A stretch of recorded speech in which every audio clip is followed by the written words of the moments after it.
여러분, 오늘 강연의 자료집은 우리 학교 홈페이지, 또 여러분 대학원 또 학교 홈페이지, 학부 홈페이지 공지사항 안에 여러분 포스터와 함께 강의안이 자료집이 그대로 올라가 있습니다. 그래서 그렇게 여러분이 지금 스마트폰으로 다운받으셔도 좋고요, 또 여러분 컴퓨터, 노트북으로 다운받고 그렇게 임해 주시면 좋겠습니다.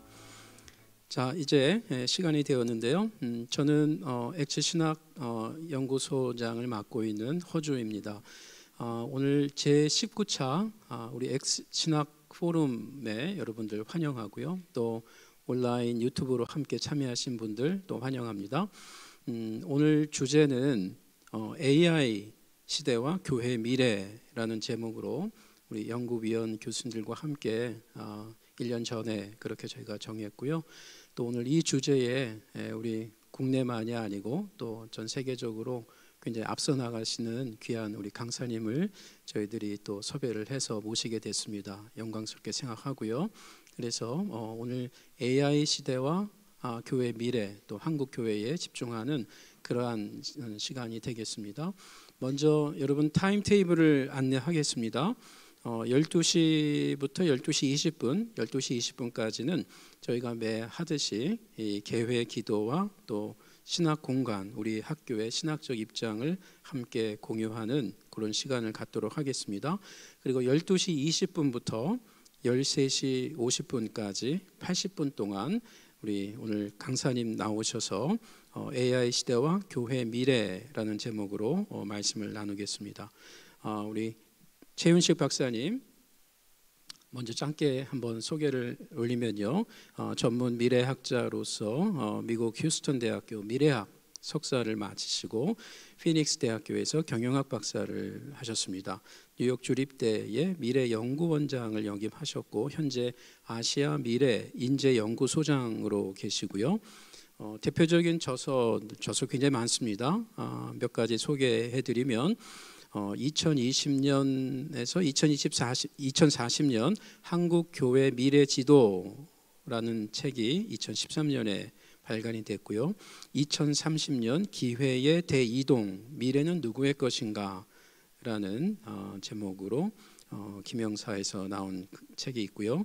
또 미래학자의 인공지능 시나리오 AI 미래 보고서가 2016년에 나온 바가 있고요. 빅체인지 한국교회 2021년, 또 미래학자의 통찰, 또 2050년 한국교회 다시 일어선다 2023년에 나왔고요. 챗 GPT 새로운 무기의 탄생, 검색의 시대는 끝났다 라는 제목이 2023년 나왔고요.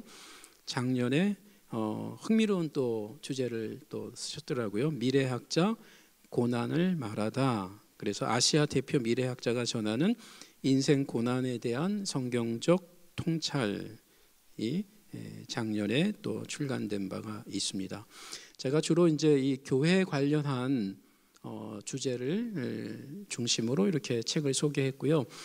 사실 오늘 강사님은 교회 문맥보다는 이런 기업체나 또 넌 크리스천 환경 안에서 한국 사회나 미래 사회가 지금 어떻게 바뀔 것인가에 더 이렇게 집중하며 통찰을 나누고 계십니다. 그래서 오늘 우리에게 교회 신학교회 문맥만이 아니라 또 더 큰 넓은 이런 어떤 풀 안에서 한국 교회 우리가 바라볼 수 있는 시간이 될 것 같습니다.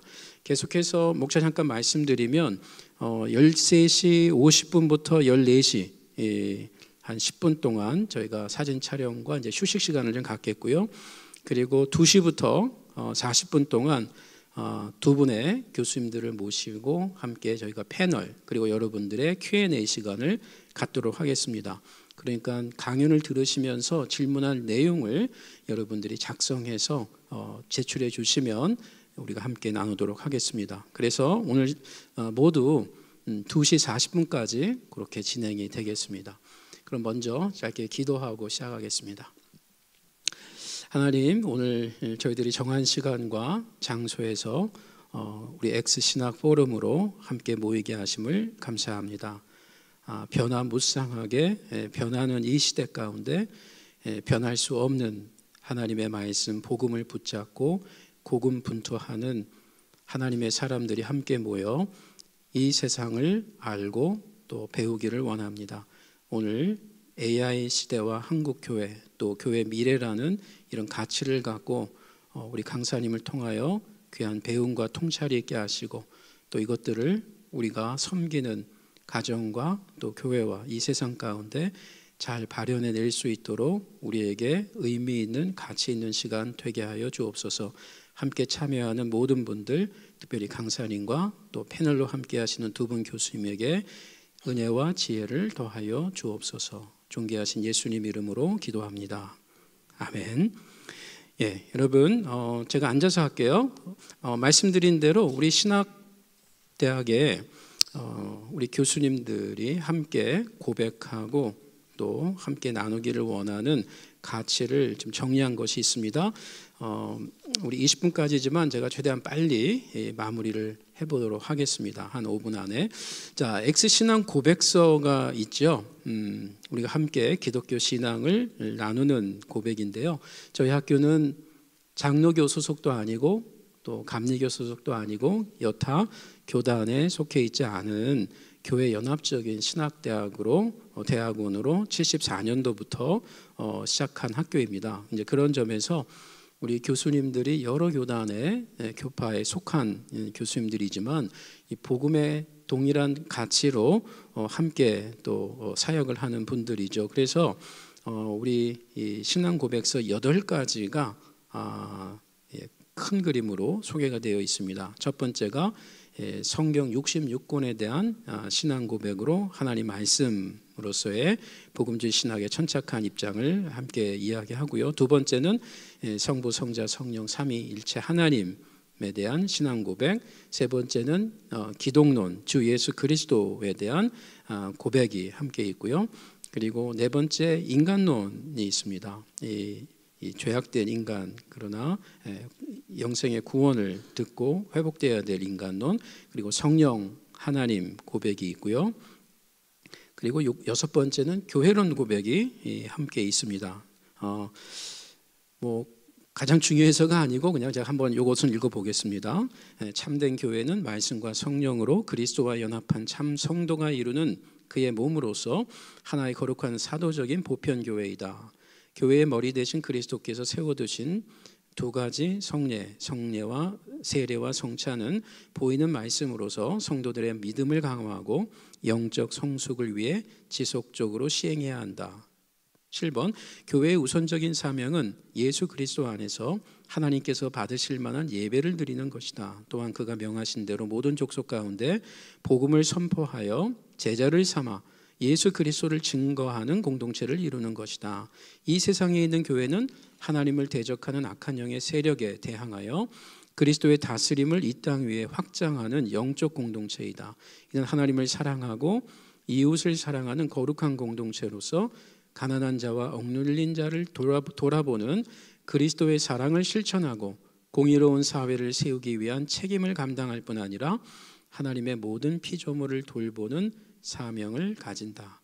그리고 여덟 번째는 이제 주님의 재림에 대한 기대와 소망 가운데 이 땅에서 끼어 있을 백성을 함께 나누고 있습니다.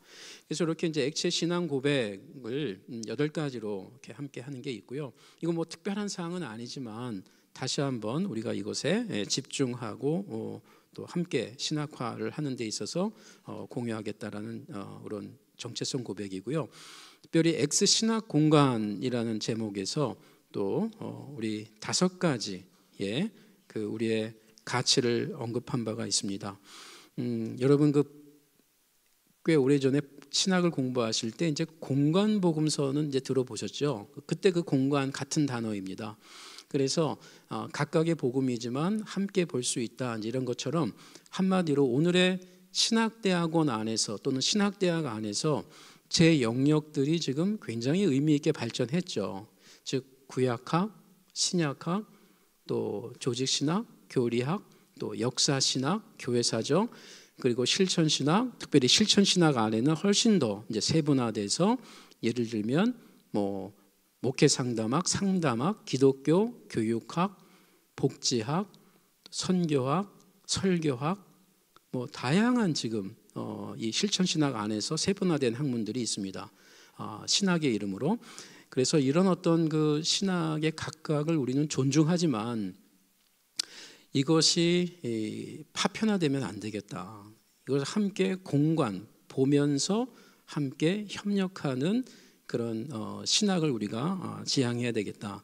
여기에는 이제 그 개신교가 16세기 이후에 갈라지게 된 이런 어떤 여러 교단들을 염두에 두면서 또한 함께 공유하고자 하는 그런 입장도 있습니다. 그래서 첫째는 기독교 중심 진리 운동이 있고요. 두 번째는 바른 신학 운동이 있습니다.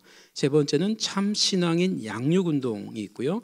네 번째 교회 연합 운동이 있고 마지막 다섯 번째 교회 회복 운동이 있습니다. 그래서 여러분들께서 소속한 그 교단과 교파를 굉장히 존중하시고 또 자부심을 느끼시되 액치에서 공부하시는 동안 뭐가 우리들의 공통점인지 복음의 가치가 동일한지를 꼭 좀 많이 공유하셨으면 좋겠고요.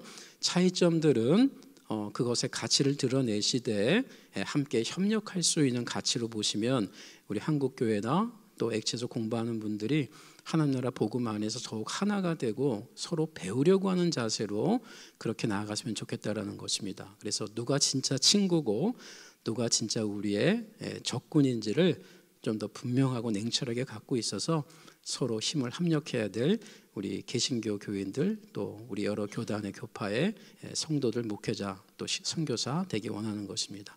이렇게 간단하게 좀 말씀을 드렸고요. 함께 경청해 주셔서 감사합니다.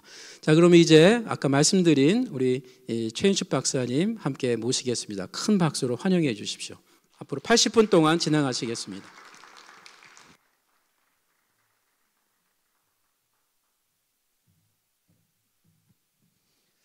네, 반갑습니다. 제가 강의를 여기서 잘 보이시죠? 네네, 다시 한번 인사드리겠습니다. 최윤식 박사입니다.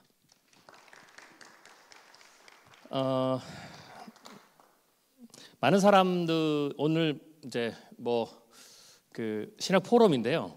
제가 별로 그렇게 강의를 주로 많이 해서 이게 포럼 방식이 좀 익숙하지는 않습니다. 그냥 제가 평소에 그냥 교회든 기업이든 강의하는 방식으로 할 테니까 여러분들도 그렇게 들어주셨으면 좋겠습니다. 많은 분들이 이렇게 좀 생각하시는 경향이 아직도 남아 있습니다. AI에 대해서 우리가 코로나를 딱 겪으면서 코로나 때 가장 큰 화두가 메타버스라는 거였습니다. 그런데 이제 그 메타버스가 코로나 딱 끝나자마자 사라져 버렸죠. 그래서 이제 많은 분들이 AI도 그러고 말 거다. 틀렸습니다. 메타버스도 사라진 게 아니고 메타버스는 코로나 때문에 강제적으로 10년 뒤에 와야 될 것이 지금 당겨진 거고 그리고 끝난 다음에는 다시 그 기술적인 것을 보완하기는 상황이 될 것 같고요. 앞으로 또 한 10년 있으면 다시 또 메타버스가 도래를 할 겁니다. 메타버스도 그렇지만 AI는 AI 버블 얘기가 나오고 하지만 그건 저는 상관없습니다. 그거는 투자적 관점, 주식시장에서의 버블이고 기술은 계속 갑니다. AI 기술은 갑자기 나온 게 아니고요. 짧게는 한 5, 60년, 길게는 100년 된 기술이 축적돼서 드디어 일상의 모든 영역에서 예외 없이 누구나 다 상관없이 모든 산업에 혁명을 일으키는, 정확하면 이제 산업혁명이라는 그 카테고리를 나눌 때 가장 핵심이 되는 그 기술로 등장한 겁니다. 산업혁명이라는 것은 생산 방식의 혁명을 얘기하는 거거든요. 이제 그것 산업혁명이라고 하는데 우리가 1차 산업혁명, 2차 산업혁명, 3차 산업혁명 얘기를 했지 않습니까? 그런 것처럼 AI는 산업혁명, 제4차 산업혁명이라는 산업혁명의 가장 근본이 되는 기술입니다. 즉 AI를 사용하면 이전에 있었던 생산의 방식, 물건을 만들든 서비스를 만들든 혹은 지식의 생산이든 정보의 생산이든 그 생산의 방식이 근본적으로 바뀌는 겁니다. 근본적으로 바뀌는 것은 퇴화되는 게 아니고 혁명적, 변혁적 변화입니다. 그래서 그 생산 방식을 사용하지 않으면 그냥 도태된다 이렇게 보시면 됩니다. 그래서 AI는 안 쓰시면 도태입니다. 교육도 마찬가지입니다. 근본적으로 교육이 바뀝니다. AI가 정확히 얘기하면 지금 GPT-5 같은 경우에는 지식의 수준이 박사급입니다. 모든 학문 영역에서 박사급 학생입니다. 그런데 이게 이제 올 초에 나왔던 거고요. 5가 나오면 계속 업데이트를 하거든요. 근데 올 연말 혹은 내년쯤 되면 교수급으로 올라갑니다. 그리고 AI 속도가 보통 다른 기술의 10년 발전이 AI가 1년이거든요. 챗GPT가 나온 것이 2022년 11월 30일이거든요. 대략 보면 지금이 10월이니까 대체적으로 만 3년 가까이 거의 됐다. 이거는 다른 기술의 30년 정도 발전이라고 보시면 돼요. 그래서 많은 분들이 우리나라 같은 경우는 처음 나왔을 때 할루시네이션이 너무 심해가지고 세종대왕 뭐 노트북 사건 뭐 이렇게 해가지고 순 거짓말, 뭐 논문을 찾아오라 그러면 얘가 뭐 없는 논문을 다 만들어가지고 10개 중에 9개는 전부 다 없는 논문. 그것도 뭐 굳이 설명하면 설명할 수가 있는데 오늘 뭐 그 설명을 할 게 아니니까요. 그런 것 때문에 오해가 너무 커서 그때 딱 덮어둔 경우가 있습니다. 그러면 30년 전 기술이다 이렇게 생각하시면 됩니다. 내 지금 그 생각은 30년 동안 지금 발전을 한 거예요. 그래서 그런 건 전혀 없다라고 보시면 되고요. 그래서 대세다. 컴퓨터, 인터넷, 스마트폰을 지금 만약에 하나도 안 쓴다면 어떤 일이 벌어지겠습니까? 그냥 다 멈춥니다. 세상이 멈추죠. 물론 완전히 계속 없어지면 또 다시 백해서 적응을 하겠지만 굉장히 불편한 시대가 되는 거죠. 그거는 학문적 영역도 마찬가지입니다. 이 세 개를 합친 것보다 더 강력한 게 AI다라고 보시면 돼요. 그래서 AI를 쓰는 제가 이제 많은 질문이 박사님 미래에는 AI와 인간의 경쟁입니까? 라는 질문을 많이 받아요. 아니에요. AI와 인간은 경쟁 관계가 아닙니다. 정말 경쟁은 AI를 쓰는 사람과 쓰지 않는 사람의 경쟁입니다. 쓰지 않는 사람은 그냥 도태다 이렇게 보시면 돼요. 그리고 쓰는 사람들 가운데서도 AI를 얼마나 잘 쓰냐에 따라서 대부분의 지금까지 나왔던 대부분의 기술은 쓰는 사람과 쓰지 않는 사람의 격차는 있었습니다. 자동차를 타고 다니는 사람과 걸어 다니는 사람, 부산에서 서울을 가는데 걸어가는 사람과 자동차를 타고 가는 사람, 비행기를 타고 가는 사람이 완전히 다르죠. 경쟁 자체가 안 됩니다. 그런데 그걸 타기 시작하면, 그걸 사용하기 시작하면 탄 사람은 그렇게 큰 차이가 안 납니다. 제가 엊그저께 미국 갔다가 지금 와서 지금 시차도 적응이 잘 안 됐는데요. 비행기를 타면 격차가 있죠. 누구나 다 비행기를 타면 그렇죠? 수천 마일을 12시간 만에 왔다 갔다 하죠. 비행기 안 타고 미국을 어떻게 가실 것 같습니까? 걸어서 도구 안 쓰고 평생 못 갈 수도 있겠죠. 그런데 비행기를 타면 누구나 다 갈 수 있어요. 근데 거기서는 차이가 좀 나죠. 이코노미냐 비즈니스냐 퍼스트냐 그 정도 차이밖에 안 나요. 근데 AI는 인류가 만든 기술 중에서 장착하는 순간 그것을 쓰는 사람들 간의 스펙트럼 격차가 굉장히 커지는 최초의 기술이다 보시면 돼요. 그래서 AI는 그 기술은 노하우이기 때문에요. 마치 운동을 내가 배우는 것과 똑같아요.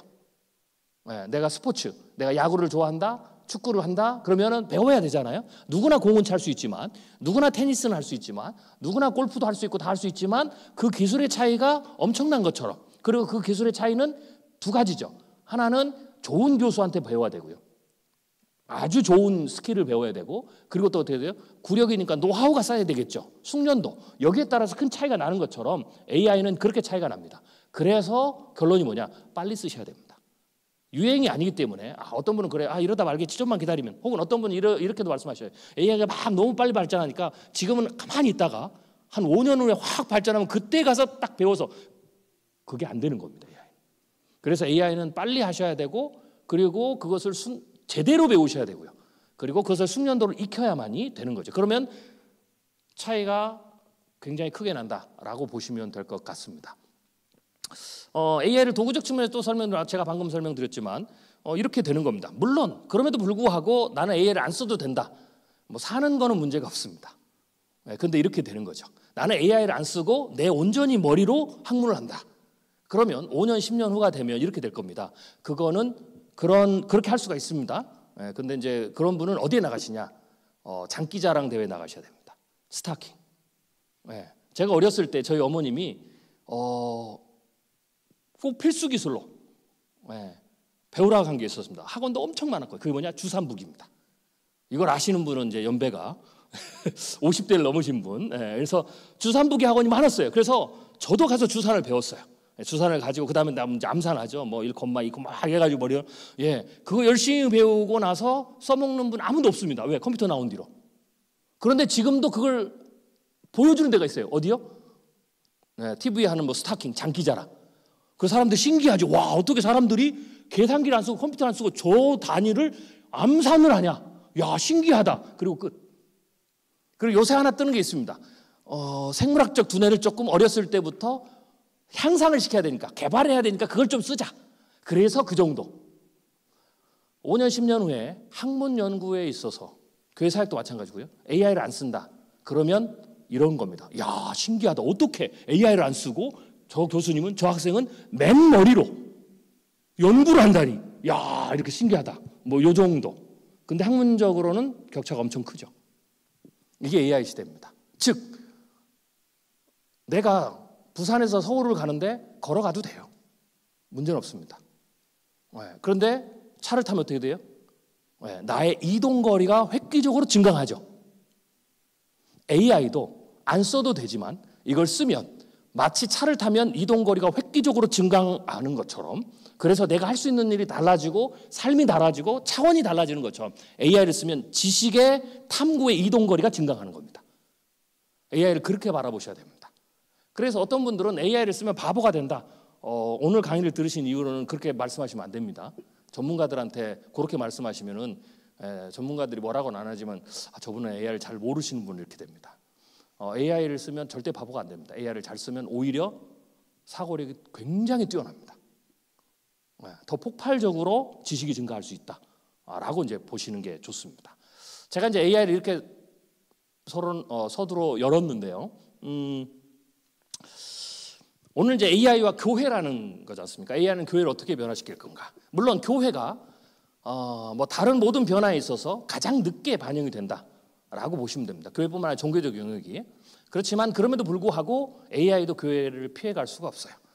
제가 이번에 지금 아마 연말에 아마 책이 나올 건데요. AI가 같이 이제 원 제목 어떻게 나올지 모르겠습니다. 저희들이 이제 출판사에 넘긴 것은 가제목은 AI가 한국 교회를 어떻게 변화시킬 것인가라는 큰 타이틀을 가지고 예배에서부터 시작해서 교회 사역의 10가지 영역을 저희가 섹터를 나눠서 5명의 공동 저자가, 교수님도 계시고 AI 전문가도 있고 다 목회들을 하시고 이런 분들이 제가 이제 AI가 나올 때 한 3년 정도 목회자 그룹을 제가 트레이닝을 시켰거든요. 그래서 그분들이 연구를 해서 각자의 영역에서 상담 교수도 계시고 교육학 교수도 계시고 뭐 이런 분들이 AI가 한국 교회를 5년 이후에, 지금의 AI도 뿐만 아니라 5년 정도가 지나면 AGI 혹은 ASI라고 하는, 그러니까 범용 인공지능이나 슈퍼 인텔리전스까지 가거든요. 그리고 그게 휴머노이드 로봇에 탑재가 됩니다. 그래서 그 시대가 됐을 때에 이게 교회 사역을 어떻게 바꿀 것인가, 어떻게 긍정적으로 바꿀 것이며 어떤 사역을 사람이 하고 어떤 사역은 이제 사람이 하지 않고, 혹은 이런 AI나 AI가 연관된 물리적 AI 들어오면 교회가 어떤 사역을 다시 회복시킬 수 있느냐라는 그리고 어떤 리스크들이 새로 생길 것이냐라는 부분들에 대해서 예측을 하고 연구를 해서 내놓은 책입니다. 뭐 오늘은 이제 그 중에 일부를 제가 소개해서 강의 중에 할 거고요. 뭐 다 다룰 수는 없으니까 나중에 여러분들이 관심 있는 분들은 이제 그 책을 참조하시면 되는데, 그 책에서 저희들이 저자들 5명의 공동 저자들이 얘기하고 싶은 건 뭐냐? 교회 영역 가운데 AI 혹은 물리적 AI의 영향을 받아서 변하지 않는 영역은 하나도 없답니다. 결국에 하나도 없다라고 생각하시면 됩니다. 제가 이제 11월 달에 서울신문에 주최하는 AI 서울 포럼을 합니다. 전 세계에서 유명한 강사들이 오셔가지고 한국의 유명한 전문가들하고 같이 포럼을 하는데, AI에 대해서 제가 이제 맡은 포럼이 교육을 어떻게 변화시킬 것인가입니다. 제가 이제 그 부분을 연구를 하는데, 교육이 거의 혁명적으로 변화된다라고 보시면 됩니다. 어느 정도의 수준이냐? 중세 시대의 장인 도제 방식의 교육에서 산업주의로 넘어오면서 산업 시대에 필요한 대규모 인력을 양성하기 위해서 지금과 같은 교육 시스템이 만들어진 그 분기점 완전히 다른 거죠. 혁명적이죠. 변혁적이죠. 이 정도 수준의 변화가 올 겁니다. 별로 안 놀라시네요. 그리고 그 변화는 굉장히 빠르다. 그리고 그 변화를 얼마나 빨리 적응하느냐에 따라서 학교의 레벨이, 학교의 순위가 전부 달라진다. 라고 하는 겁니다. 그래서 제가 이제 얘기하는 것은 공교육이 바뀌어야 되고, 교육부가 단순히 AI를 도구로 쓰는, 뭐 이 문제 풀어줘, 이 문제 알려줘, 뭐 문제 내고 이런 수준이 아니라 AI를 전반적으로 인간이 생각하고 사고하고 배우고 가르치는 모든 전반적인 시스템 전체가 완전히 트랜스포메이션이 되도록 가야 된다라는 겁니다. 그냥 쉽게 하나 말씀드리면 이렇게 되는 거죠. 지금 저는 이제 미국에서 미래학을 하고 경영학 박사를 했는데요. 뭐 저는 사실은 목회자 집안에서 태어났습니다. 저희 아버님이 목회를 하셔가지고 그런데 저희 아버님이 저하고 별로 한마디 상의도 안 하시고 본인 마음대로 저를 갖다가 하나님께 바쳤어요. 그래서 제가 신학교를 갔습니다. 그래서 저는 이제 장로교 총신 출신이거든요. 그래서 제가 지금도 지금 학교에서 총신에서 가르치기도 하고 그래서 제가 학교에 있다가 사당도에서 여기까지 지금 왔는데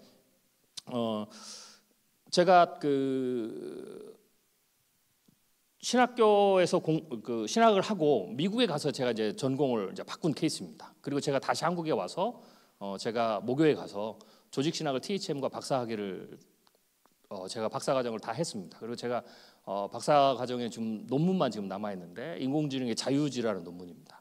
제가 지뢰를 밟았어요. 이거 프로포저를 코로나 전에 했는데 교수님들이 난리가 났습니다. 누가 평가하냐 이거를. 그리고 무슨 인공지능이 자유지가 가당키다 하냐 뭐 이런데 요새는 조금 나아졌습니다. 교수님들이 이제 인공지능 분위기가 왔잖아요. 그래서 얘가 자유지를 가질지도 모르겠다. 혹은 안 가져도 뭔가 신학적인 얘기를 해야 되겠다라고 이제 해서 요새는 조금 괜찮아졌는데 제가 그 공부를 하면서 총신에서 공부를 하면서 THM 때 이제 석사과정, 박사과정에 여러분들이 공부하신 여기 이제 석박사 과정에 계신 분들 있잖아요. 그러면 이제 제가 이제 그 좋아하는 교수님이 계시는데 그분이 지금 이제 저희 총신에서는 가장 아마 조직시장에서 그 위에 계시는 분인데 이제 저하고 대학원 신대원 동기거든요. 제가 신대원을 마치고 미국 가가지고 전공 받고 다시 돌아와서 제가 THM 박사를 다시 해가지고 근데 이제 그분이 칼빈을 가르치시는데요. 한 과목은 뭐냐면 지금은 번역책이 나왔어요. 번역책이 없을 때는 칼빈의 기독교가 1559년판 라틴어판을 여러분 이제 아시겠죠 이제 그거를 공부를 하는데 어떻게 하느냐? 우리 이렇게 공부하잖아요, 그죠? 학생들 쫙 나눠가지고 챕터별로 나눠가지고 다 라틴어 번역해 와가지고 그거 발표하고 한 학기 끝나잖아요. 요게 한 과목이에요. 근데 이런 유의 과목들이 굉장히 많잖아요. 이런 건 이제 이제 안 합니다. AI가 제일 잘합니다. 티칭 아무런 의미가 없습니다. 제가 이제 미국의 한 신학교에서도 지금 이제 AI 융합 경영학과를 제가 가르쳐요. 융합을 해서 완전히 저희가 커리큘럼 전부 다 바꾸거든요. 근데 제가 이제 융합 경영학과를 AI 융합 경영학과에서 제가 학생들을 가르치는데 석박사 학생을 가르치는데 기본적인 과정이 AI 경영학 개론이 있어요. 제가 고민을 했어요. 개론인데 도대체 AI 시대에 이 개론을 가르치는 게 맞냐? 뭐 리더십이 어쩌고 저쩌고 막 얘기하면서 의미가 없거든요. 왜냐하면 AI한테 물어보면 얘가 더 잘합니다. 그리고 요새는 우리 교수님들만 잘 모르시지 우리 목사님 제가 목사님들한테 그렇게 하거든요. 목사님들만 잘 모르시 성도들은 다 그렇게 알아요. 그래서 뭐 잘 안 물어봅니다. 왜요? 목사님에게 물어보거나 교수님에게 물어보는 것보다 AI가 훨씬 더 잘 가르쳐 주거든요. 잘 안 물어봅니다. 나중에 가서는 그렇기 때문에 이런 지식을 전달하는 것은 의미가 없다. 제가 그렇게 결론을 내렸어요. 그래서 그래도 개론은 가르쳐야 되니까 제가 고민을 하다가 어떻게 학생들한테 할까 해서 제가 프로젝트를 줬어요. 개론 AI의 그 경영학 개론을 만드는 것은 챗GPT로 제가 챗GPT 페로선을 입히면 GPT선을 이렇게 만들면 파인 튜닝을 하면 얘가 책이 될 수도 있습니다. 그래서 제가 학생들한테 뭘 가르칠 때는 이제 경제 뭐 이런 걸 가르칠 때는 우리가 읽어야 될 책들 있지 않습니까? 아담 스미스 뭐 국부론이라든지 막 이런 게 있어요. 그러면 제가 어떻게 하냐면 AI를 책으로 만들 수 있습니다. 너는 지금부터 아담 스미스의 국부론이다. 너는 지금부터 칼빈의 1559년판 라틴어 기독교 강요다. 네가 나를 가르쳐라. 나의 수준 어떤다. 그럼 얘가 제 수준에 맞게 티칭 계획을 쫙 얘기해 줍니다. 그리고 내가 좋다. 그러면 1장부터 가르쳐요. 정말 잘 가르칩니다. 그래서 일반적인 제가 그 경영학 기존의 경영학은 제가 그걸 만들어주고 학생들한테 주고 그냥 가서 공부해라. 걔한테 배워라 그랬어요. 나보다 더 잘 가르치니까. 여러분 수준에 맞게 경영학을 하나도 몰라도 경영학 이론 하나도 몰라도 경제를 몰라도 얘가 그 수준에 맞게 다 가르쳐 주니까 수업 시간에 저한테 막 물어보면 가르치는 시간도 없고 그 다음에 뭐 짜증도 나고 막 이러니까 많이 물어보면 막 그리고 혹은 질문하면 이런 이상한 질문을 하면 교수님도 싫어할까 자기 실력이 드러날까 뭐 질문도 안 하고 있는데 얘한테는요 하루 종일 물어봐도 짜증도 안 냅니다. 그래서 그걸 배우라 하고 과제를 뭐 내줬느냐 AI 시대에 새로운 경영학 개론을 너희들이 써라 그랬어요. 그것도 AI를 가지고 연구해서 학생들이 다 썼습니다. 그게 경영학 개론입니다. AI 시대에 조직이론 조직도 있고 리더십도 있고 매니지먼트 뭐 다 있는데 방식이 바뀌죠. 어떻게 바뀔 것인지를 AI와 함께 연구해서 그리고 활용해서 AI 시대의 새로운 경영학 개론의 책을 써라 그랬어요. 학생들이 그게 과제입니다. 그러니까 이게 벌써 이미 시작된 겁니다. 그래서 지식을 전달하는 거는 이제는 학교에서 하지 않는다라는 거죠. 않게 된다라는 거죠. 할 필요가 없는 거죠. 비싼 수업료를 내고.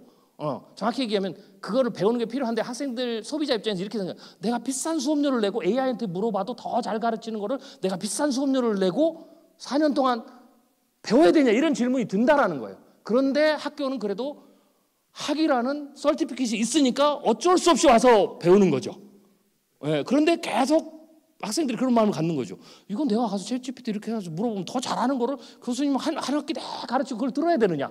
나는 그 이상을 배우고 오는데 그건 내가 집에서 하고 교수님들한테 이 지식을 가지고 그 다음 뭐 단계를 배워야 되는데 이러한 학생들의 소비자적 욕구가 생기는 겁니다. 그게 독점적 학교는 그 욕구를 충족시키지 않아도 학생은 옵니다. 저희 총신이 그래요. 저희 합동 측에서 목사를 되려면 총신에서 어쩌든지 잠을 자도 거기를 와야 되니까 가는 거죠. 그런데 만약 독점적인 것을 갖지 못한 학교면 어떻게 되겠어요? 안 가죠. 그리고 만약 다른 학교에서 만약 그렇게 가르치면 어떻게 되겠어요? 그리 가겠죠.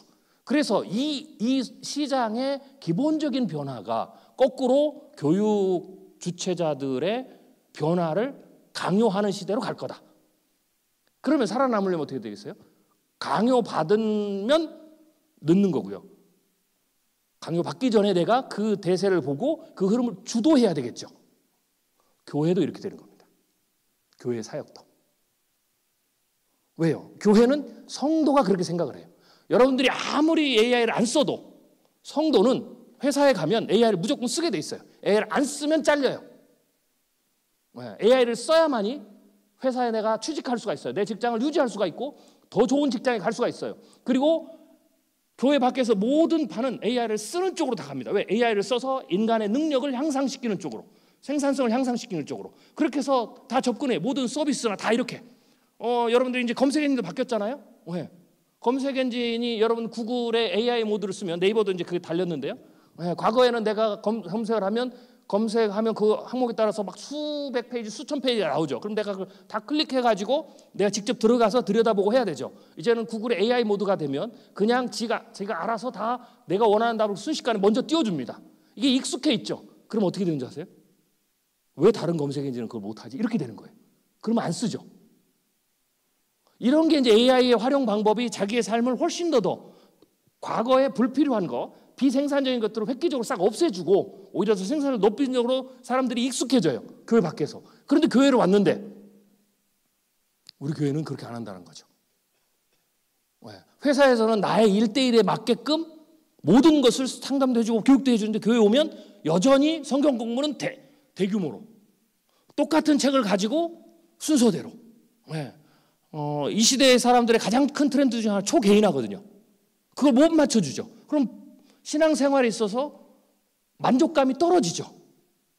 이게 교회 안에서도 일어나는 일이에요. 그런데 갑자기 다른 큰 교회에서 그걸 만족시켜줄 수 있는 사역을 연다는 거죠. 사랑의 교회가 작년, 올해 AI 전담 사역자를 뽑았습니다. 교회 사역에 전반적으로 AI 사역을 입힙니다. 왜? AI를 통해서 잃어버렸던 사역을 회복시킬 수가 있고 AI를 통해서 성도들 한 사람 한 사람을 초개인화시켜서 AI를 통해서 그 성도들을 도울 수 있는 길이 열렸거든요. 자, 예를 들어 보겠습니다. 목사님들이 설교가 있습니다. 수백 편의 설교가 있는데요. 성도들이 100명, 200명 넘어가면 초개인화해서 상담을 못합니다. 성도들이 목사님 만나기가 힘들죠. 그래서 내가 일상생활에서 얻을 수 있는 고민들, 직장생활, 부부관계, 자녀관계, 내 삶에서 돈 문제부터 행복, 여러 가지 수많은 나의 삶의 고민들이 있는데 이거를 성도들이 말씀으로 스스로 찾아낼 수 있는 프로페셔널이 아니에요. 그래서 목사님께 늘 여쭤보고 자문을 받고 해야 되는데 목사님 만나기 하늘의 별따기죠. 성도가 200명, 300명만 돼도 그러는데 이게 2,000명, 3,000명, 2만 명, 10만 명 넘어가면 어떻게 되겠습니까? 그렇죠. 그런데 목사님이 본인이 한 설교가 몇백 편 있으면 그것을 AI한테 집어넣고 학습을 딱 시키고 가드레일을 딱 치면 그것을 교회 홈페이지에 딱 꽂아놓으면 성도들이 이제는 가서 내가 24시간 내가 필요할 때 언제든지 그 곳에 가서 그 AI한테 가서 자기의 기도 제목, 자기의 뭐라 할까요, 뭐 고민들, 그다음에 오늘 남편과 아내와 막 부부 싸움했으면 그때의 그 이슈들을 가지고 물어보면 어떻게 돼요? 전부 대답을 합니다. 그런데 대답 어떻게 해주냐? 목사님이 지금까지 20년, 30년 동안 설교에서 다뤘던 그 내용 그대로 거기에 근거해서 얘기해 줍니다. 챗GPT 베이스 모델로 해지 않고. 그래서 성도들이 이제는 목사님의 철학에서 목사님이 가지고 있는 것에서 24시간 목사님께 물어볼 수 있는, 그런데 목사님처럼 대답을 하는, 이거를 이제 1차 스크리닝이 되는 거죠. 그리고 나서 더 깊은 것은 인간과 인간이, 이게 가장 간단한 겁니다. 그리고 목사님이 오늘 설교를 하셨다. 그러면 설교 준비해서 했던 모든 내용들을 노트북 LM에 딱 집어넣고 그걸 가지고 꺼내서 그 채팅방을 만들어 가지고 홈페이지에 딱 올려놓으면 순장들이 혹은 셀장들이 그걸 가지고 셀 나눔을 할 때 거기서 공부를 하게 돼요. 그러면 목사님 설교뿐만 아니라 목사님이 이번 설교를 준비했던 모든 그 연구 결과물들, 그것을 30분이라는 설교 안에서는 다 못하니까 아까운 건데 그걸 다 집어넣으면 셀장이 거기에 들어가서 목사님이 가드를 딱 쳐놓은 곳에서 그 안에서 오늘 셀과 나누는 데 있어서 공부를 해서 가르치죠. 성도들도 마찬가지고 완전히 달라져요. 큐티도 달라지고. 그래서 제가 목사님들한테 여쭤봤어요. 제가 이렇게 여쭤봤죠. 목사님들은 제가 이번 워싱턴 가서도 이제 AI를 가지고 목회 활용하는 방법을 가르쳐 드렸는데요. 목사님들 참 대담하시네요. 셀 나눔을 하는데 성도들이 그 1시간, 2시간, 3시간 동안 무슨 얘기를 할 줄 알고 믿고 그렇게 맡깁니까? 제가 그랬어요. 무슨 얘기를 할 줄 알고 맡깁니까? 나눔이 많으면 이제 상담인데요. 결국은 상담 훈련도 안 받았잖아요. 와, 제가 대범하시다 그랬어요. 상담 훈련도 안 받았지. 오늘 본문 말씀에 대해서 성경에 대한 기본적인 지식도, 깊은 지식도 모르지. 그런데 오늘 설교 한번 딱 듣고 목사님이 한번 거기서 쫙 한번 가르쳐주면 그거 가지고 3시간 동안 지지고 볶고 하는데 그냥 다 놔두는 거예요. 내가 복음이 판치는 시대에. 그렇잖아요. 여러분 어떤 마음으로 하셨습니까? 우리가 말씀을 가장 기본적으로, 목회자의 가장 기본적인 역량이 말씀 선포인데 그 말씀 선포를 수천 년 전의 시대에 다시 돌아가서 그 의미를 그대로 꺼내서 컨텍스트, 지금의 컨텍스트와 붙여가지고 그것을 최적으로 해서 가장 우리의 또 신학적으로 오류가 없이 이단에 빠지지 않게 해서 가르치는 말씀 한번 선포하는 것, 그것 자체가 얼마나 어려웠으면 우리가 기본적으로 3년, 4년을 배우는데 그것도 모자라서 THM을 하고 박사학위를 해도 그 말씀 본문에 대해서 깊이 혹은 그 영역에서 성도 한 사람 한 사람을 마음의 영적인 상태 혹은 심리를 상담하고 하는 것도 굉장히 어려워서 그렇게 하는데 10년 동안 배워서 그걸 하는데 그 모든 게 종합되어 있는 셀장을 페이퍼 하나 주고 1시간 동안 가르쳐서 그 3시간 동안 뭘 가르치는지 알아서. 그렇죠. 그런데 안 할 수는 없잖아요. 그런데 이제 AI가 이제는 어떻게 되겠어요? 그 부분을 보완해주는 완충대가 되는 거죠. 도구가 되는 거죠. 그리고 그 AI가 목사님들이 원하는 수준에서 내 신학의 흐름이나 내가 가르치고자 하는 내용이나 가드레일을 다 칠 수가 있어요. 그래서 아무리 뭘 물어봐도 그 안에서만 대답하고 그 안에서만 공부해도 될 수 있는, 그게 이제 AI죠. 그러니까 그 AI의 역량들을 접목하는 게 AI 트랜스포메이션을 하는데 그걸 교회에도 다 들어오는 거죠. 모든 영역에. 그러면 이제 교회 사역이 바뀌게 되는 거죠. 그래서 AI 시대의 한국 교회라고 얘기를 하면 그냥 결론을 말씀드리면 모든 게 다 바뀐다. 모든 걸 다 바꿀 수 있다라는 거죠. 그리고 AI는 사람처럼 일을 할 수가 있기 때문에요. 제가 이렇게도 얘기하는데요. AI가 진짜 필요한 데는 어디냐?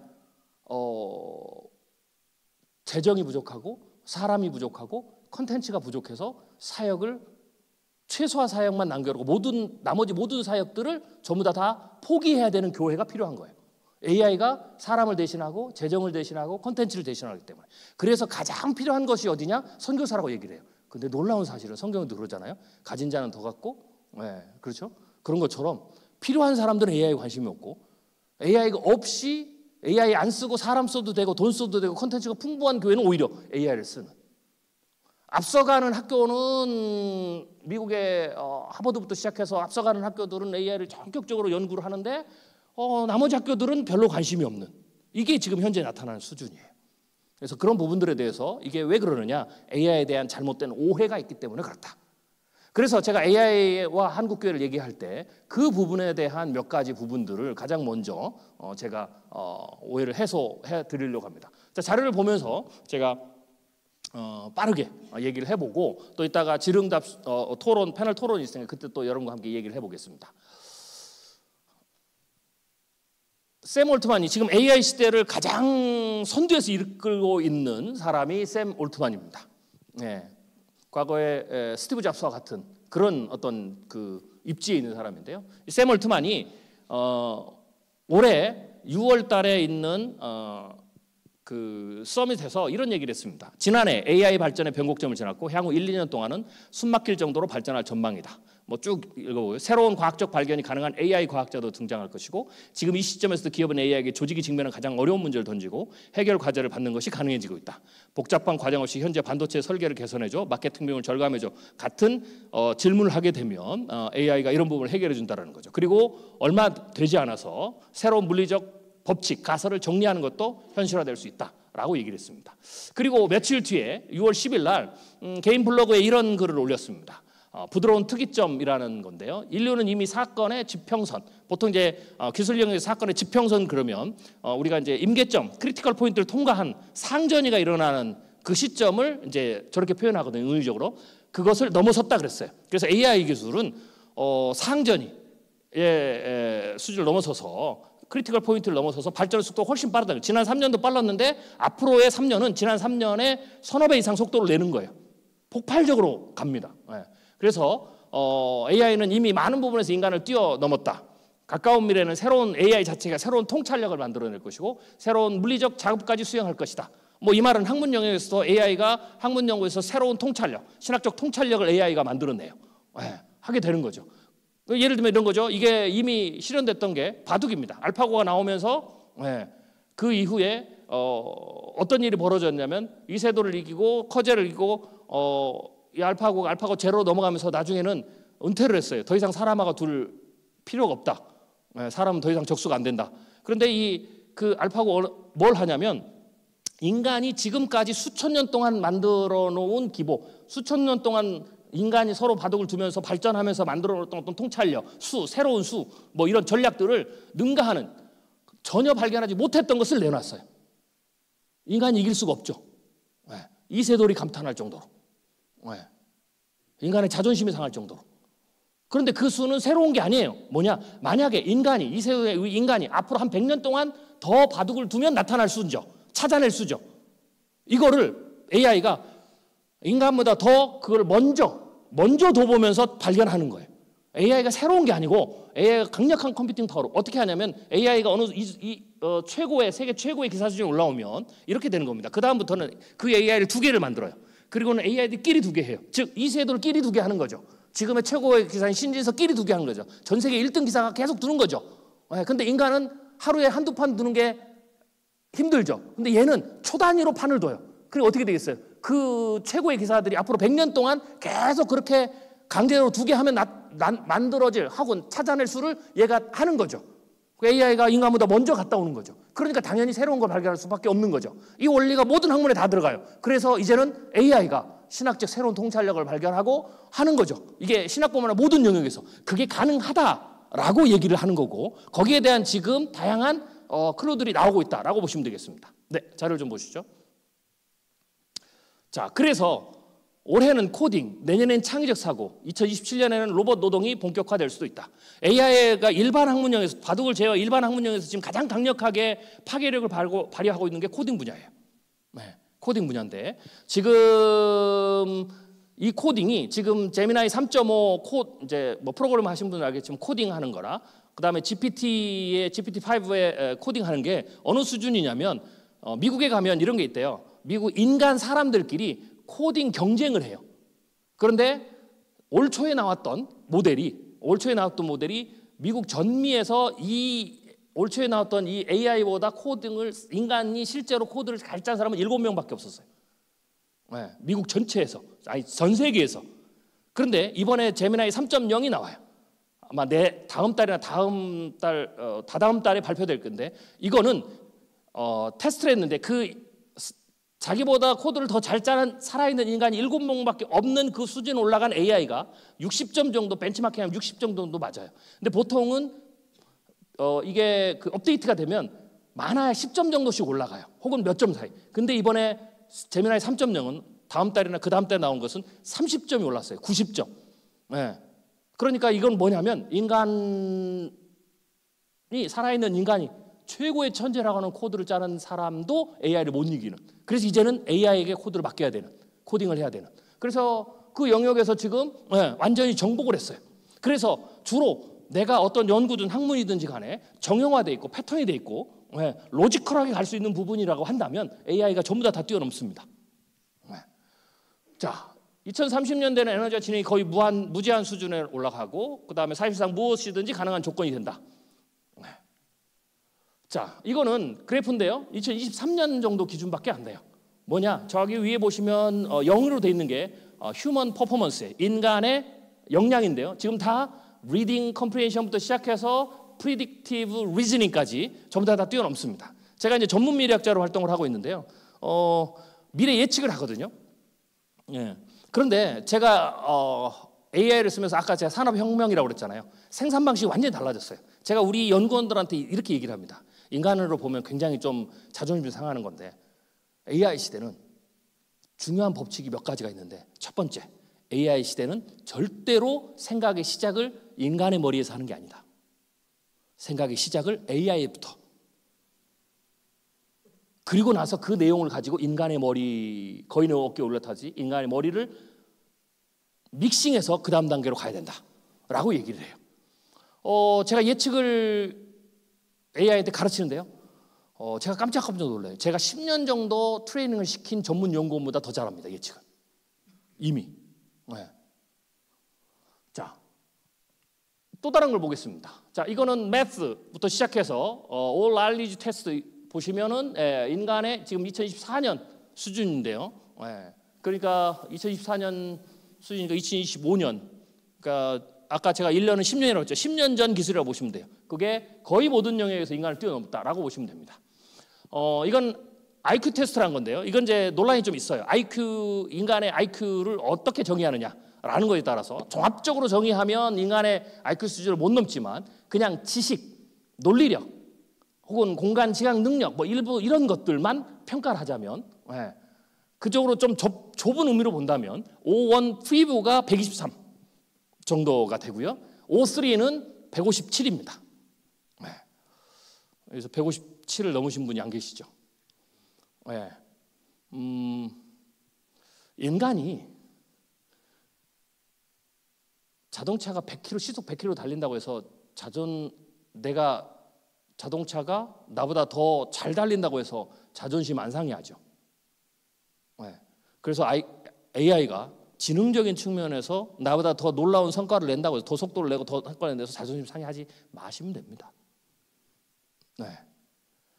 그러나 지금 저 정도의 성능을 가고 계속 높아진다는 거죠. 자, 그래서 2025년 현재 인공지능 기억력 한 인간 혹은 한 기업의 기억력 수준을 넘었습니다. 심지어는 창의력인데요. 창의력도 인간의 평균 수준을 넘었습니다. 자, 이 정도가 되니까 제가 저희 연구원들한테 한 얘기를 알겠죠. AI 시대는 모든 생각은 인간의 머리에서 시작하는 게 아니고 일단 AI부터 시작하고 그 다음에 그걸 가지고 내 머리를 써야 된다라는 거죠. 내가 서울을 가려면 무작정 집신 사서 혹은 신발 2켤레 사가 신고 걸어가지 말고 가장 가까운 터미널이 어디가 있는지, 가장 더 빠른 교통편이 뭐가 있는지를 먼저 보고 그걸 타고 그냥 가는 거잖아요. 그리고 거기서 내 일을 하는 거죠. 이제는 지식도 그런 게 됐어요. 그래서 제가 처음에 말씀드렸듯이 이제는 지식의 영역에서도 또 이게 사역의 영역에서도 AI를 사용하면 지식의 속도, 지식의 범위, 이 영역이 획기적으로 달라진다는 거죠. 이제는 그런 시대로 들어갔다라고 보시면 돼요. 자, 이거는 인간의 자존심을 팍팍 더 상하게 하는 건데요. 이거는 AI 코어 사이언티스트라는 겁니다. 논문으로 나왔는데요. 굉장히 많이 연구 중입니다. 우리나라도 이걸 연구 중이에요. 이건 뭐냐면 AI가 연구도 직접 하는 겁니다. 여기도 이제 굉장히 자존심이 상하잖아요. 그래도 받아들이셔야 돼요. 연구도 직접 합니다. 아까 제가 창의력이 인간의 수준을 뛰어넘었다고 했잖아요. 그 이유가 있습니다. AI가 왜 창의력을 인간의 수준을 뛰어넘고 연구도 더 잘할 수 있느냐라는 건데 이런 거죠. 창의력은 제가 기업에서 가르치면 두 가지를 가르쳐요. 하나의 창의력은 인간이 가지고 있는 모든 정보와 지식을 계속해서 크로스 임팩트를 시켜서 문제 해결의 포인트를 찾는 거예요. 그러니까 이거는 뭔가 새로운 게 뭔가 없었던 걸 찾아내는 게 아니고 기존에 있는 모든 지식들을 쫙 융복합시켜서 거기에서 새로운 인사이트를 도출하는 거죠. 이것도 창의력이에요. 그래서 제가 기업에서 뭔가 창의력 세미나를 하면 어떻게 되냐면 문제를 풀면 문제를 주고 그 문제를 푸는 데 필요한 모든 리소스들을 제가 일주일 전에 줘서 그걸 다 읽어보고 오게 해서 그래서 거기서 토론을 시작하게 해요. 왜냐하면 머티리얼이 있어야 뭘 하는 거죠. 이게 이제 창의력의 한 부분이고 이 다음에 뛰어넘는 게 이것을 전부 다 하고 난 다음에 완전히 새로운 가설과 발상을 세워서 거꾸로 리버스 엔지니어링을 해가지고 사고의 기술을 사고식으로 리버스 엔지니어링을 해가지고 새로운 걸 찾아내는 거죠. 이게 아인슈타인의 상대성 이론이에요. 평생 볼 수 없고 평생 내가 해볼 수 없지만 가설을 세우고 리버스 엔지니어링을 통해서 논리적으로 완벽하게 구현해서 나중에 후대가 기술이 발전하면 그것을 찾아내는 거, 증명하는 거. 이게 이제 두 번째 창의력이죠. 근데 대부분의 인간의 삶은 이게 아니고요. 전부 이쪽에 있습니다. 이거는 AI가 가장 잘한다는 겁니다. 그래서 인간의 창의력을 뛰어넘는다라고 보시면 돼요. 학문의 연구에서도 마찬가지죠. 내가 어떤 특정한 관점에 있어서 새로운 영역에 있어서 내가 뭔가 새로운 관점을 뽑아냈는데 있어서 내가 지금까지 배운 모든 영역들의 인풋을 동원해서 하는 거. 이게 이제 박사학위 논문을 쓰는 거 아니겠어요? 그 다음에 더 나아가면 내가 이거를 다른 학문과 계속 연결해서 새로운 관점, 공격하기도 하고 디펜스하기도 하고 그것을 서로 믹스업해서 새로운 관점과 새로운 해석을 만들어내는 거. 이게 이제 학문의 연구 영역인데 이게 그 다음에 이것을 또 뛰어넘는 우리가 대가라고 하는 스승님이라고 하는 분들은 이 차원을 완전히 뛰어넘어서 새로운 가설을 딱 세워놓고 거기서부터 리버스 엔지니어링을 해가지고 거꾸로 증명해내는 거죠. 그래서 새로운 돌파구, 새로운 길을 여는 거죠. 이런 분들은 우리가 그루라고 그래요. 신학에서도 거의 대가라고 얘기를 하죠. 이 부분을 제외하고는 AI가 인간의 머리로, 인간도 할 수 있어요. 근데 인간의 이 머리로 하는 속도보다 AI 속도가 빠르다. 그래서 AI를 타야 된다는 얘기예요. AI를 조종해야 되는 거죠. 내가 운전사가 돼서 나의 지식을 가지고 내가 컨트롤하면서 이런 사람은 폭발적으로 지식적 탐구와 탐험에 의해서 폭발적으로 속도를 내서 가지만 나 이거 안 탈래. 나는 그냥 서울까지 걸어갈래. 라고 해도 걸어갈 수는 있어요. 그런데 경쟁으로 본다면 뒤처지게 된다는 거죠. 이게 목회도 모두 다 적용이 되는 거예요. 성도 한 사람을 돌보고 하는 것에 있어서 목회적 컨텐츠를 만드는 데 있어서. 자, 그래서 이게 보시면 이쪽에 한쪽에 있는 거는 하나의 실험을 한 겁니다. 바이오 쪽에서 2013년부터 2025년 12년 동안 연구해서 결과낸 건데 이거를 거꾸로 AI에게 재현을 시켜봤어요. 그래서 처음에 보면 2024년은 뭐냐면 이 연구를 결과물을 낼 수 있는 알고리즘을 피팅한 거예요. 그 1년 걸렸어요. 거기에 대한 기본적인 할 수 있도록 그런 연구할 수 있도록 학습을 시키는데 1년 걸렸고요. 그 다음에 그 알고리즘이 완성된 이후부터 나머지 최종의 결과물까지 낸 것은 딱 이틀밖에 안 걸렸다라는 거죠. 그러니까 우리의 신학교 교수님들이 조직신학이든 뭐든지 간에 연구 방법으로 해서 AI를 피팅 훈련을 시키면 그 훈련을 시키는데 시간이 오래 걸리지만 그게 한번 만들어지게 딱 장착이 되면 그 다음부터는 새로운 연구를 하고 뭔가 폭넓은 학문적 세계에 개척을 하고 연구를 하고 이런 데는 폭발적인 성과를 낸다라는 거죠. 그래서 이제는 미래의 교육은 교수가 자기의 생물학적 두뇌로만 가르치는 것이 아니라 자기의 모든 학문적인 것이나 학문적인 노하우나 연구 방식을 그대로 AI에게 훈련을 시켜서 그 AI와 함께 도구로 써서 폭발적인 걸 내는 거죠. 그러면 내가 생각하는 방식으로 그래서 더 뛰어난 교수가 더 뛰어난 AI를 훈련시킬 수 있는 거예요. 그래서 내 생각하는 대로 아까도 제가 예측을 말씀드렸잖아요. 왜 걔가 성과를 내느냐? 제가 하는 예측 방법론을 다 훈련시켰거든요. 제가 정보를 수집하고 정보를 분류하고 분석하고 그것을 가지고 시나리오를 쓰고 그걸 가지고 통계적 확률적으로 전부 다 그것을 검증하고 하는 모든 것들을 제가 AI한테 다 훈련을 시켜가지고 얘가 저처럼 움직여요. 그러니까 제가 내는 성과, 1년 정도 연구해 내는 성과를 얘는 하루 만에 낼 수 있는 거죠. 저는 그걸 타니까 어떻게 되겠어요? 제가 1년 동안 성과를 하나 낸다면 제가 앞으로 한 50년, 100세에 50년 산다면 50개밖에 못 낼 거를 얘가 하루에 한 개씩 내면 어떻게 되겠습니까?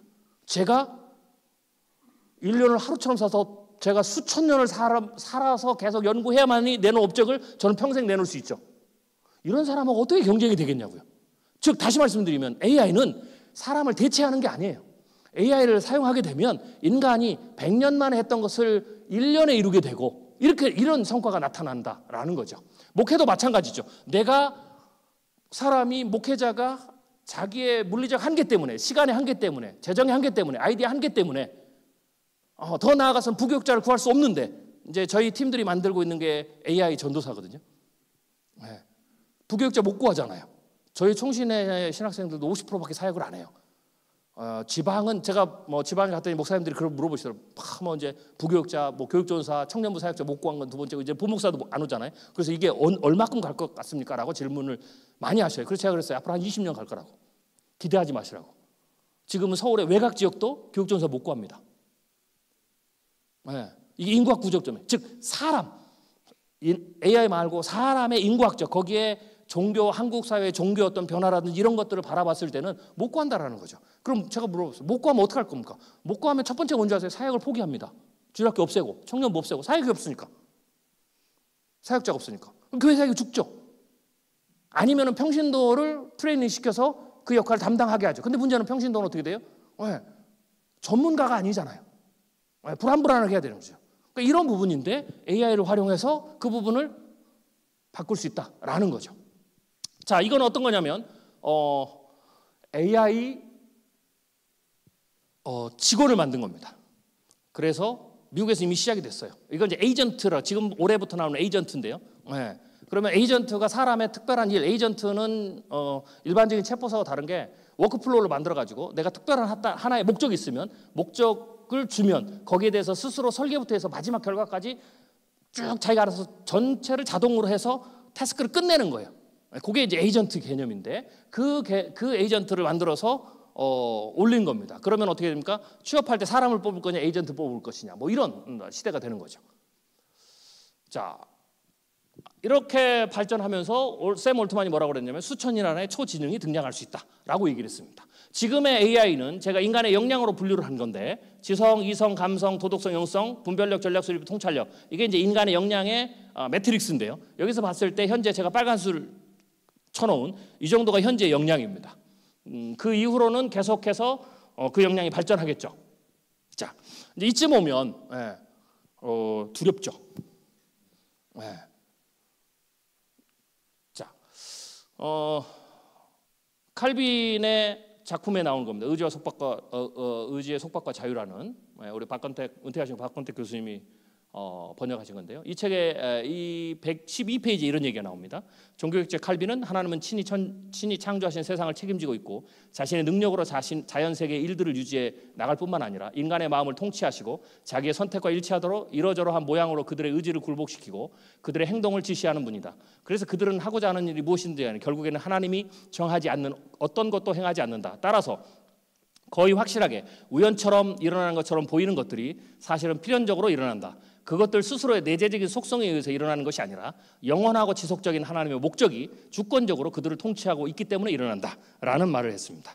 저는 미래학자이기 때문에 미래를 연구하고 변화를 연구하기 때문에요. 이 말이 확 꽂혔어요. 뭐냐, 이 말의 핵심 이겁니다. 세상이 변화가 되잖아요. 변화를 주관하신 분이 누구냐는 걸 얘기하는 거예요. 세상은 사람들이 우연처럼 뭔가 일어나는데 우연처럼 일어나는 일이 없다라는 거죠. 그게 우연처럼 보여도 혹은 그 변화가 내게 유익이 되든 내게 해가 되든 나를 좋게 만들든 나를 불편하게 만들든 상관없이 그 변화 때문에 어떤 사람은 살고 어떤 사람은 죽는 일이 벌어지든 상관없이 그 모든 변화의 주관자는 하나님이라는 얘기입니다. 이게 우리가 고백하는 복음주의 고백이에요. 그렇죠? 네. 다시 말씀드릴게요. 지금 일어나고 있는 변화가 내게 편하든 불편하든 성가시든 고통이든 괴로움이든 상관없이 이 변화 때문에 어떤 사람은 직업을 잃든 새로운 직업을 갖든 상관없이 어떤 사람은 이것 때문에 부자가 되든 어떤 사람은 가난하든 상관없이 그 모든 결과에 상관없이 이 모든 변화를 이끄시는 이 모든 변화를 허락하시고 주관하시고 섭리하시는 분은 하나님이란 거예요. 그래서 지금의 변화는 하나님이 하시는 거예요. 이게 첫 번째로 여러분이 생각하셔야 될 세계관입니다. 자, 세계관을 좀 더 들어가 보죠. 세계관은 세계를 해석하는 틀이잖아요. 인간은 무조건 자기가 의식하든 의식하지 못하든 배우든 배우지 않든 경험적으로 어떤 세계관이 생겨요. 즉, 나, 인간, 내 주위의 자연, 우주, 뭐 더 나아가서는 보이지 않는 영적인 세계, 뭐 이런 거 있잖아요. 인간이 생각할 수 있는. 거기에 대해서 나름대로 판단을 하는 거죠. 생각을 한다라는 거죠. 생각을 하게 된다는 것은 생각은 뭔가 관이 있다라는 거예요. 네, 자기가 만들어진 생각이. 네, 그게 세계관이에요. 그 세계관이 얼마나 올바르냐에 따라서, 그 세계관이 얼마나 좋으냐에 따라서 인간의 삶이 달라지는 거죠. 자, 그래서 세계관 얘기를 좀 해보려고 합니다.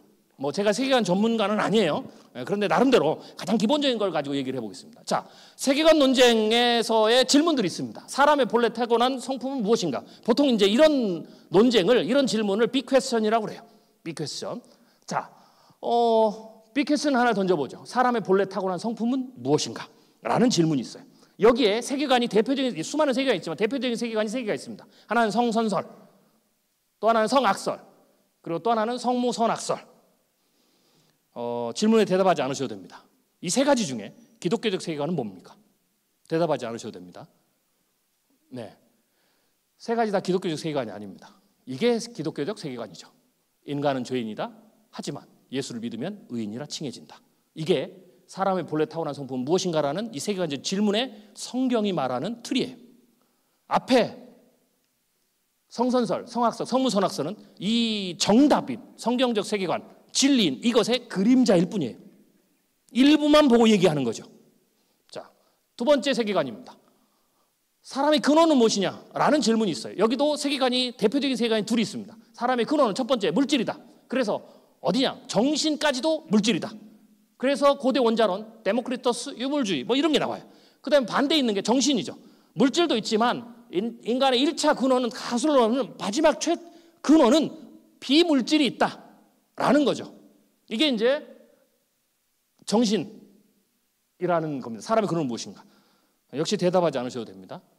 두 개 중에 어떤 게 성경적 세계관입니까? 둘 다 아니죠. 사람의 근원은 무엇인가라는 질문에 성경은 이렇게 얘기합니다. 정신이야 물질이라고 얘기하지 않고 인간은 하나님의 형상이다 라고 얘기를 해요. 이게 정답이고요. 이 앞에 거는 그것의 그림자입니다. 자, 제가 던지고 싶은 질문이 이겁니다. 그러면 문명, 기술에 대한 성경의 답도 있겠죠. 이게 기술에 대한 세계관입니다. 기술에 대한 세계관이 가장 많이 나오는 게 뭔가? 기술은 선하다, 혹은 기술은 가치 중립적이다 라고 얘기를 하죠. 역시 두 개 다 성경적 세계관이 아닙니다. 제가 AI에 대해 얘기할 때 가치 중립을 얘기하는 게 아닙니다. 그것은 그림자입니다. 성경이 얘기하는 기술에 대한, 문명에 대한 세계관은 이겁니다. 신명기 8장 17절 18절에 재물 얻을 능력을 주셨다. 이거 누가? 하나님이. 네. 재능에 있어서 돈을 엄청나게 잘 버는 사람이 있어요. 야, 저 사람은 뭐 재물 복이 좋다, 혹은 돈 버는데 와 귀신이다, 탁월하다, 이런 거. 근데 중요한 거, 출처는 하나님. 네. 지식, 우리 교수님들이 계시죠? 우리 학생들이 있어요. 지식에 뛰어나죠? 네. 출처는 하나님.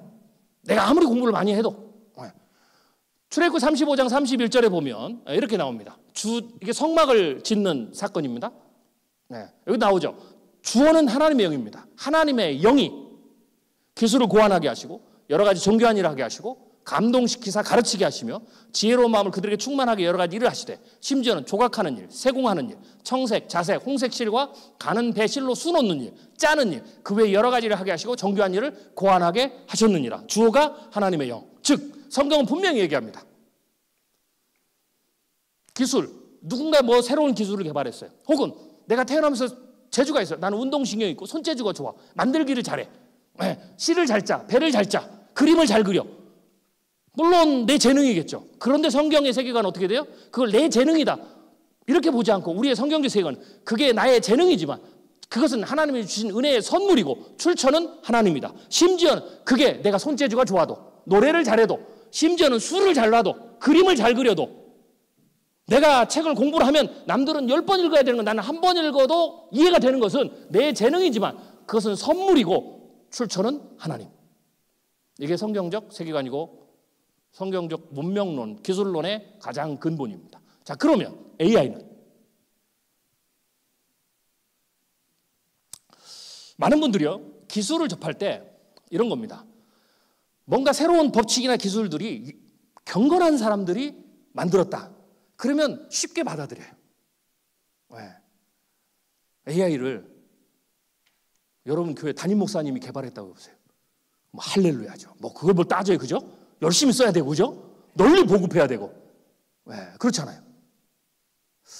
제가 그 예측을 배우면 예측을 할 때 수학에 하나님 주신 일반은 은총 영역에서 많이 도구를 가져오거든요.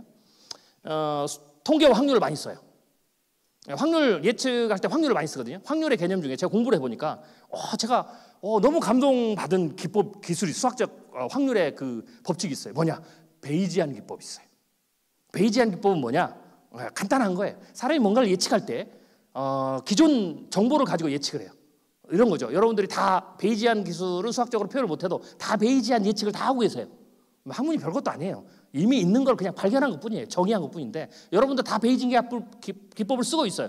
네. 이게 핵폭탄 연구할 때도 쓰는 기술인데 여러분 다 쓰고 있어요. 어떻게 하냐? 자, 여러분들 오늘 제 강의 몇 시에 끝날 걸로 예측하십니까? 예측하고 계시죠? 뭐예요? 그래서 근거가 있잖아요. 그렇죠? 이전 근거가 있어요. 왜? 계획이 있잖아요. 과거에 세미나 했을 때 있잖아요. 그래서 오늘 언제쯤 끝나고 어떻게 하고 다 알아요.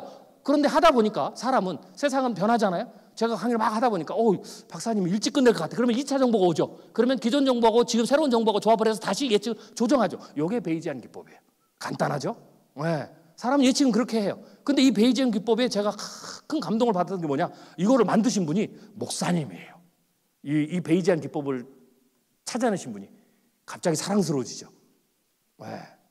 그래요. 우리가 뭔가 기술, 문명, 뭔가 나오면 교회에서 만들었다, 믿는 사람이 만들었다, 심지어는 거기도 막 은혜를 받은 사람이, 신앙심이 좋은 사람이 만들었다 그러면 우리가 그걸 받아들이기 굉장히 쉬워요. 근데 만약 이게 교회 밖에서, 심지어는 경건치 않는 사람에서, 교회를 핍박하는 사람에서, 혹은 심지어 이단을 믿는 사람이 나왔다. 그러면 어떻게 돼요? 곧바로 저것은 666이다 그래요. 그렇죠. 네. 제가 우리 목회자들 훈련시켜가지고 교회 세미나를 하는데요. 정말 처음에 이 AI를 666 기술이라고 하는 사람이 있었어요. 목사님들 중에. 자, 제가 질문을 하나 던지겠습니다. 사탄은 창조의 능력이 있습니까? 없습니까? 복음주의적으로 대답해 보십시오. 대답 안 하셔도 됩니다. 다 알고 있으니까요. 사탄은 창조의 능력이 없습니다. 그게 복음주의 신학의 관점입니다. 성경이 말하는 사탄의 유일한 능력은, 다시 말씀드릴게요. 성경이 말하는 사탄의 유일한 능력은 거짓말이에요. 얼마나 거짓말을 잘하느냐? 예수님, 온 우주의 주인이신 예수님을 딱 앞에다 놓고 나한테 절하면 세상을 다 주겠다. 뭐가 똑같냐면 이재용 회장님 앞에 두고 나한테 절하면 너 삼성 회장 시켜줄게. 와, 뭐 희대의 사기꾼이죠. 성경은 사탄이 무엇 하나로, 티끌 하나도 사탄이 창조했다라고 말한 게 없습니다. 그 모든 창조는 모두 다 하나님이 하신 거예요. 그래서 칼빈이 이렇게 얘기를 했습니다. 기독교에서 종교개혁자 칼빈은 하나님이 사람의 본성에 심어놓은 천부적인 재능들은 경건한 사람이든 경건하지 않는 사람이든 무차별적으로 부어주신 것들이다. 이런 부어주심은 하나님의 독특한 은사로 간주해야 된다. 그래서 이것을 받아서 아브라함 카이퍼는 이것을 모든 사람, 경건한 사람, 경건치 않은 사람, 모든 사람에게 다 준 것처럼 하나님의 해와 달을 경건한 사람, 경건치 않은 사람, 예수 잘 믿는 사람, 잘 믿지 않은 사람, 예수 믿는 사람 아니면 우상숭배와는 상관없이 해와 달을 모두에게 무차별적으로 주신 것처럼 다 주셨으니까 하나님의 은혜죠. 그래서 모든 사람이 줬다. 그래서 일반 은혜라고 그랬어요. 그래서 예수 안 믿는 사람이 하나님의 은혜를 받아서 기술을 개발할 수 있어요. 기술을 고안할 수 있어요. 기술을 발전시킬 수 있어요. 뭔가를 발견할 수 있죠. 그럼에도 불구하고 그것은 사탄이 준 것이 아니라 예수를 안 믿으니까 사탄이, 예수 안 믿는 사람의 지혜, 예수 안 믿는 사람의 지식은 사탄이 주고 예수 믿는 사람의 지식은 하나님이 주고, 이게 아니라 믿는 사람, 믿지 않는 사람이든 심지어는 이단에 있는 사람도 상관없이 하나님이 모든 사람의 무차별적으로 일반 은혜를 주셨다는 거죠. 성경은 일반 은혜를 주신 이유를 분명하게 얘기해요. 첫 번째로 하나님이 죄악의 관영함을 막기 위해서. 지금 정치가 엉망이잖아요. 미국도, 제가 미국 갔다 온 정치 엉망입니다. 프랑스는 더 심해요. 난리가 났어요. 우리나라 정치가 막 싸우고 난리잖아요. 제가 우리나라가 정치적 내전 상황에 들어갈 거라고 제가 몇 년 전부터 예측했는데 이미 막 그렇게 돼버렸어요. 그럼에도 불구하고 어떻게 돼요? 그 엉망인 정치 시스템 막 있지만 이 정치 시스템이 오늘 갑자기 싹 없어지면 어떻게 될까요? 미래학자들이 예측하는 지구의 종말을 예측하는 가장 예측할 때 가장 첫 번째 나온 게 기후위기입니다. 육도시라는 책이 있어요.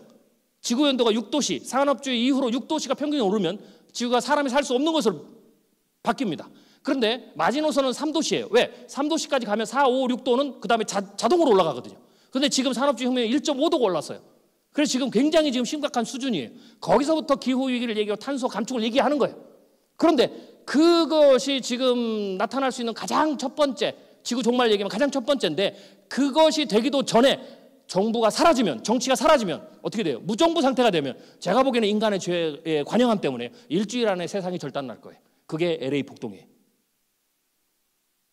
그게 성경적이진 않지만 하나님 신 일반은총, 하나님의 올바른 정치의 그림자로 되지만, 그래서 불완전하지만 없는 것보다 있는 게 어떻게 돼요? 죄악의 관영함을 막는 거예요.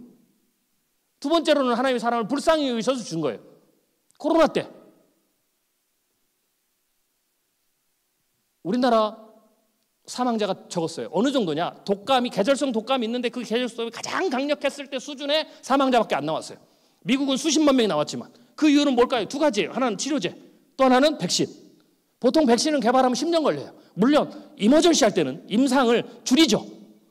부작용이 있어도 그게 더 사람을 살리니까. 물론 그런 것도 있지만 백신을 개발하는 데 있어서의 mRNA 기술이라는 이런 것들이 있었어요. 이게 바이오 테크놀로지 기술이에요. 제가 미래학자로서 이렇게 얘기거든요. AI만 가지고 여러분 놀랄 필요는 없어요. 바이오 테크놀로지 기술이 있는데 이 바이오 테크놀로지 기술의 최종 목적지가 어딘 줄 아세요?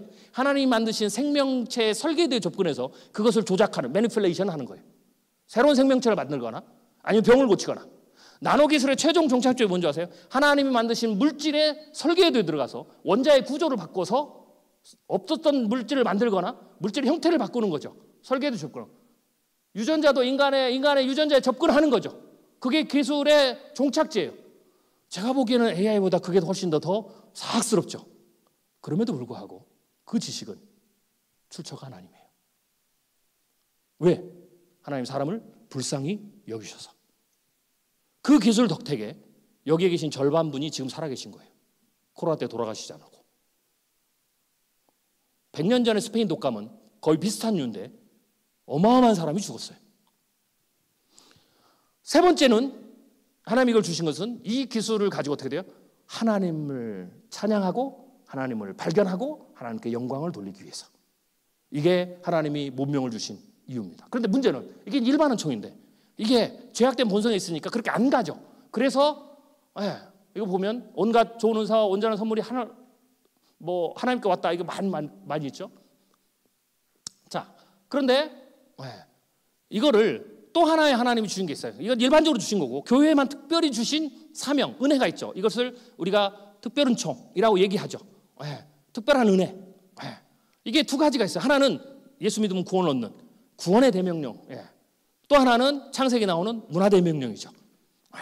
그런데 그것을 이 주신 이유는 하나님이 해와 달을 모든 사람에 비추시 모든 기술과 문명을 다 이렇게 모든 사람에 주시는데 이거를 가지고 어떻게 돼요? 다스리라는 명령을 주셨죠. 그게 창세기죠. 다스리라는 말은 지배라는 게 아니라는 거 여러분 아시죠? 다스리라는 것은 하나님이 기술을 주신 목적 세 가지, 죄의 관영함을 막고 사람을 살리고 하나님께 영광을 돌리는 이 세 가지의 목적대로 그게 일반적으로 부어졌도 교회가 그것을 가지고 그 세 가지 목적을 이루는데 교회가 어떻게 돼요? 관리하라는 거죠. 책임은 거기다 주는 거예요. 교회가 그 책임을 감당하지 않으면 어떻게 돼요? 그 바벨탑을 쌓는 거죠. AI 기술도 마찬가지예요. 여러분이 그래서 분명하셔야 돼요. AI 기술은 하나님이 주시는 건데 교회가, 믿는 사람이 그것에 대해서 하나님이 주신 목적, 하나님께 영광을 돌리고 사람을 살리고 죄와 관영을 막는 데에 그 기술이 쓰이도록 교회가 그 사명을 잘 감당한, 다스리라는 사명을 잘 감당하면 이게 정말로 그 목적대로 하나님께 영광을 돌리고 사람을 살리고 성도를 살리고 사람들을 더 나은 미래를 이끌고 하는 데 쓰이겠지만 이것을 교회가 감당하지 않고 그냥 내방쳐 두면 인간의 일반은총 영역에서 하나님 주셨음에도 불구하고 그들이 인간의 죄악된 본성을 가지고 거꾸로 자기가 하나님이 되고 죄악에 더 관여해 만들고 다른 사람을 죽여서라도 내가 더 높은 데 올라가려고 하는 인간의 죄악된 본성이 그렇게 끌고 가서 또 다른 바벨탑을 쌓는다는 거죠. 이게 지금 세계관 안에서 벌어지는 우리의 전쟁이다. 끊임없이. 라는 거죠. 그래서 저는 AI 기술도 우리가 바라볼 때 출처는 분명히 아셔라. 그리고 그것을 우리가 어떻게 하느냐에 따라서 어떤 결과가 일어난지도 우리도 알고 있어야 된다라고 하는 거죠. 그게 AI를 바라보는 중요한 기본적인 출발점입니다. 제가 왜 이 얘기를 드리냐면 제가 교회 안에서 AI가 굉장히 중요합니다. AI는 사람을 죽일 수도 있고 사람을 살릴 수도 있어요. 목회에 잘 적용하면 작은 교회를 살리고 선교사를 살리고 성도들을 살리고 지금의 예를 들면 뭐 제가 저번에 우리 교수님 상담학교에도 얘기했지만 지금의 한국 사회와 전 세계에서 가장 큰 문제가 뭔지 아세요? 목회 어떤 트렌드인데 그게 이 시대의 최고의 병이 마음의 병이에요. 그래서 제가 마음의 병을 고치는 교회가 그 치유가 일어나는 그 치유의 사역이 일어나는 교회가 부흥한다라고까지도 얘기했어요. 네. 그런데 그토록 성도들이 마음의 병이 깊어가고 삶의 문제에서 고통스럽고 세계관이 혼란하고 복잡하고 막 세계가 막 빠르게 변하니까 내가 말씀대로 어떻게 살아야 될지 모르는 이런 혼탁한 시대인데 그리고 또 초개인화돼가지고 자기의 공동체성을 따라가는 것보다 자기의 어떤 그 이익이 더 우선인 그런 어떤 시대로 변했는데 이런 시대에 목회를 해야 되는데 목회를 어떻게 하겠어요? 그런데 이런 시대에 돈이 더 재정이 풍부하고 사람이 많고 아이디어가 많아도 이 목회를 하기가 힘든데 교회들이 한국 교회 80-90% 이상은 부교육자를 모실 돈이 없어요. 심지어는 은퇴 목사님들에게 은퇴 자금을 줄 돈도 없어요. 컨텐츠도 없어요. 사역이 전부 다 주지 않는 거죠. 그래서 악순환이 가는 거예요.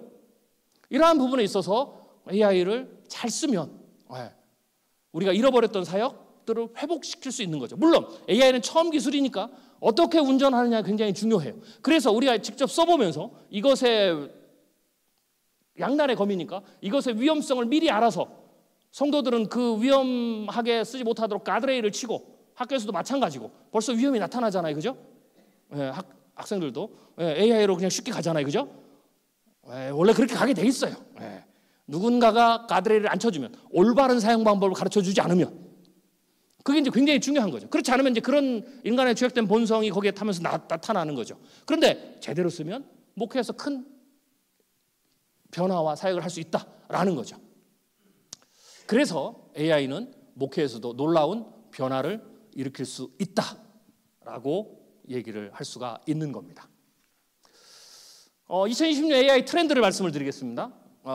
지금 많이 발전해서 지금은 이제 올해 내년에는 AI 에이전트 빌더입니다. 이제 드디어 AI 자체가 하나의 어떤 프롬프트에서 파편적인 결과를 내는 것이 아니라 어떤 특정한 영역에서 특정한 태스크 하나를 완벽하게 수행할 수 있는 그런 어떤 단계에 들어가는 거고요. 그래서 AI 비서, AI 직원이 가능한 그런 어떤 단계로 올라서는 거고요. 그 다음에 그 에이전트를 묶어서 하는 걸 이걸 A2A라고 합니다. 슈퍼 어시스턴트라고도 얘기하는데 이제 이런 어떤 기술로 들어가는 거죠. 그래서 하나의 과업을 하는 거를 완벽한 에이전트를 그 에이전트끼리 엮어가지고 큰 프로젝트 단위 하나를 전체를 다 수행할 수 있는 그런 어떤 단계로 이제 넘어갈 수 있는 거죠.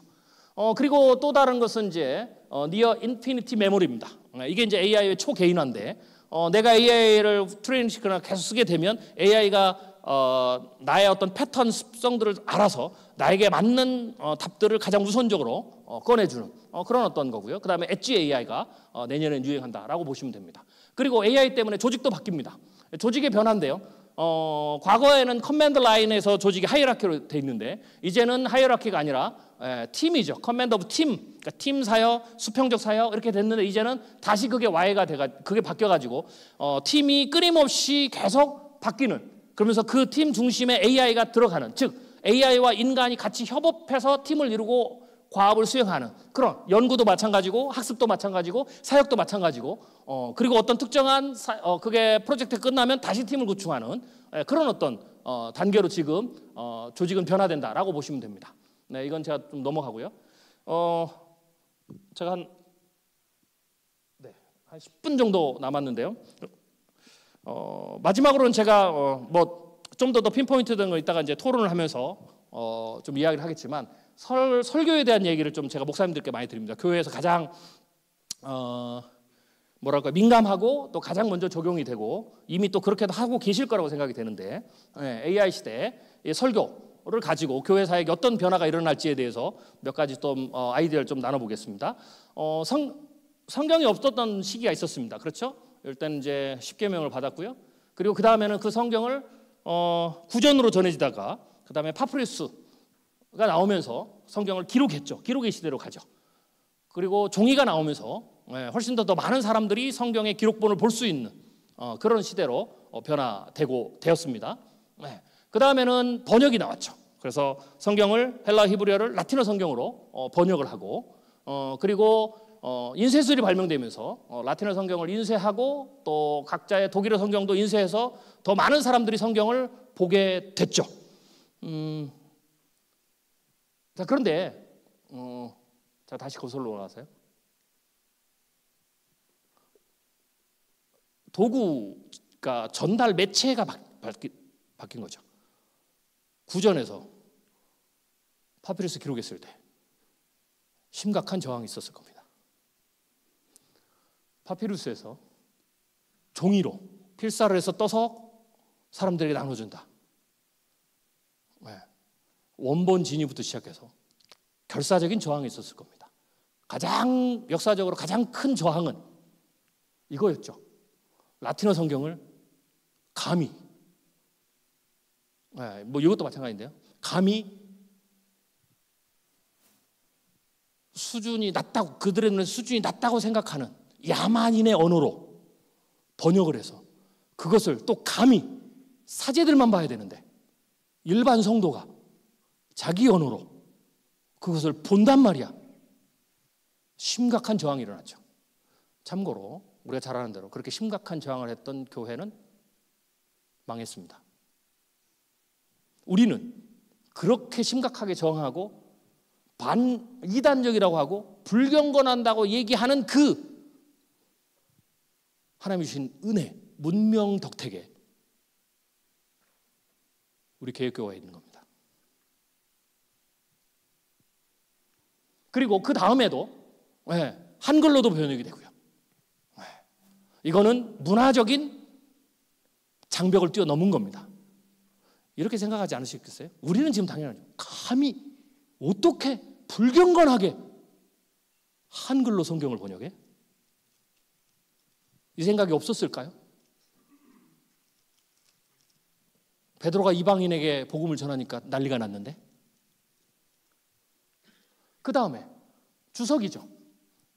커멘터리는 간단합니다. 보시는 대로 성경의 대가들이 칼빈이나 뭐 우리가 잘 아는 그분들 루터나 이런 분들이 성경을 읽으면서 거기다가 커멘트를 다른 거예요. 목사님들 커멘트 달잖아요. 저도 즐겨 쓰는 성경이 여백 성경이거든요. 그럼 말씀 막 읽다 공부하다 거기다 커멘트를 달아요. 그 주석이에요. 그거를 제가 편찬하면 아무도 안 사보죠, 그죠? 제 커멘터리를. 근데 칼빈 선생님이, 루터 선생님이 커멘트를 달았다. 그럼 어떻게 되겠어요? 거의 준 바이블의 형태로 우리는 받아들이는 거죠. 그게 편찬한 게 주석입니다. 그러면서 어떻게 돼요? 어떤 일이 벌어집니까? 목회자가 훨씬 더 어떻게 돼요? 말씀에 대해서 최고의 연구자의 그 지식을 죄송합니다. 이렇게 표현을 해서 그냥 이미지 때문에 그런 겁니다. 상상적으로. 공짜로 얻었지 않습니까? 심지어는 그대로 설교도 하죠. 주석의 내용을 그대로 설교하는 것은 또 표절이라고 말도 안 해요. 표절인데 내 얘기가 아니잖아요. 네. 그런데 여기서 더 가서 이제는 그 주석들 다 모아놓습니다. 그렇죠. 그렇게 해서 연구 다 연구할 수 있죠.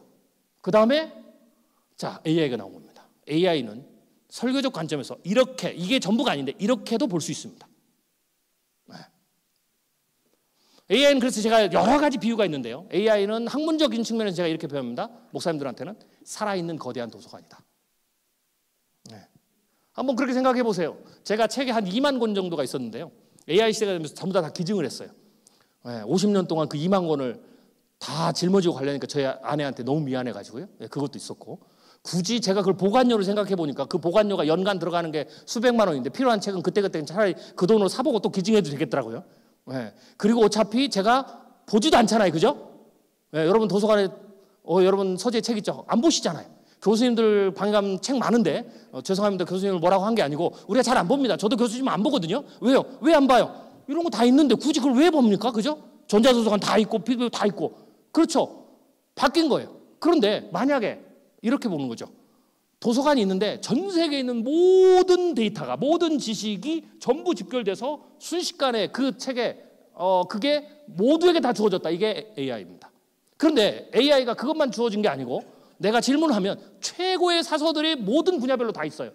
도서관 가면 내가 책을 못 찾잖아요. 수백만 권 있으면 사서가 도와주죠. 그래서 직업이 생긴 거예요. 책을 분류하고 책을 잘 찾게 해주고 그런 거. 내가 의미만 던져도 이런 책이 어디 있어? 그럼 사서가 다 찾죠. 그걸만 전문적으로 트레이닝을 받죠. 하기도 따져. 그 놀라운 사서들이 모든 학문 영역에 다 있어요. 그런데 거기 하나 더 있어요.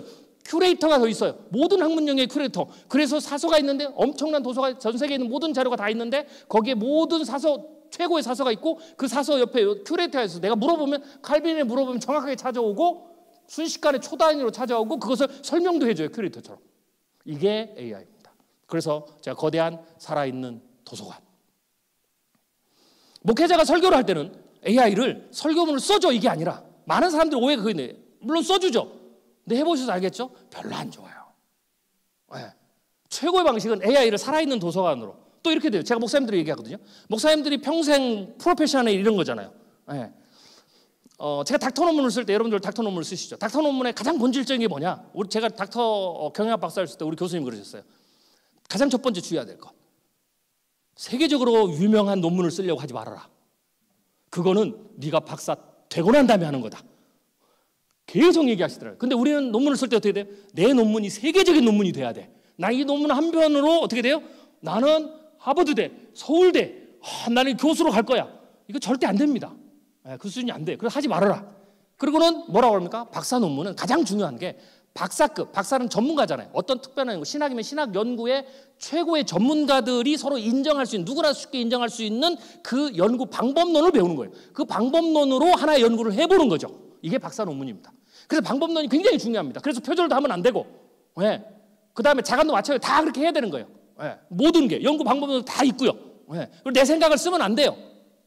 내 생각이 있더라도 그것을 지지하는 그 전에 했던 모든 사람들 다 그래서 논리를 만들어서 내 생각을 지지하고 탄탄하게 하고 거기서 한 점만 얹어야 돼. 쌀 한 톨만 얹는 게 박사 논문이에요. 그런데 그게 프로페셔널이죠. 그렇게 해서 박사가 돼요.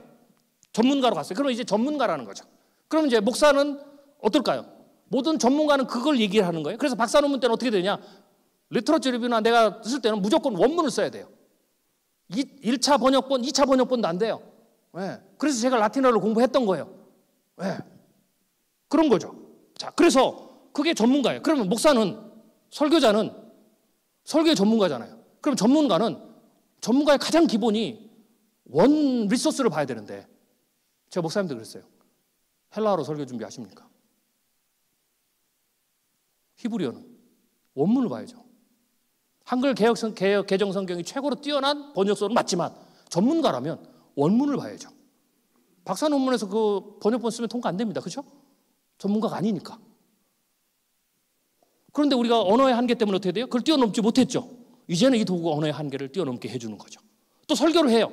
설교를 30년 동안 수백 번, 수천 편을 하는데 설교마다 그 설교는 커뮤니케이션이니까 전부 다 어떻게 돼요? 리트리스를 받아야 돼요. 커뮤니케이션 기술이나 모든 게. 그리고 내가 설교 한 번을 썼어요. 그럼 어떻게 되겠어요? 전부 다 검증을 받아야 돼요. 평가를. 그리고 나가야 되죠. 누구에게? 조직시작자는 조직시작 교수님에게, 상담은 상담한 교수에게, 실천은 실천적 교수님에게 받아야 되죠. 근데 교수님 못 만나잖아요.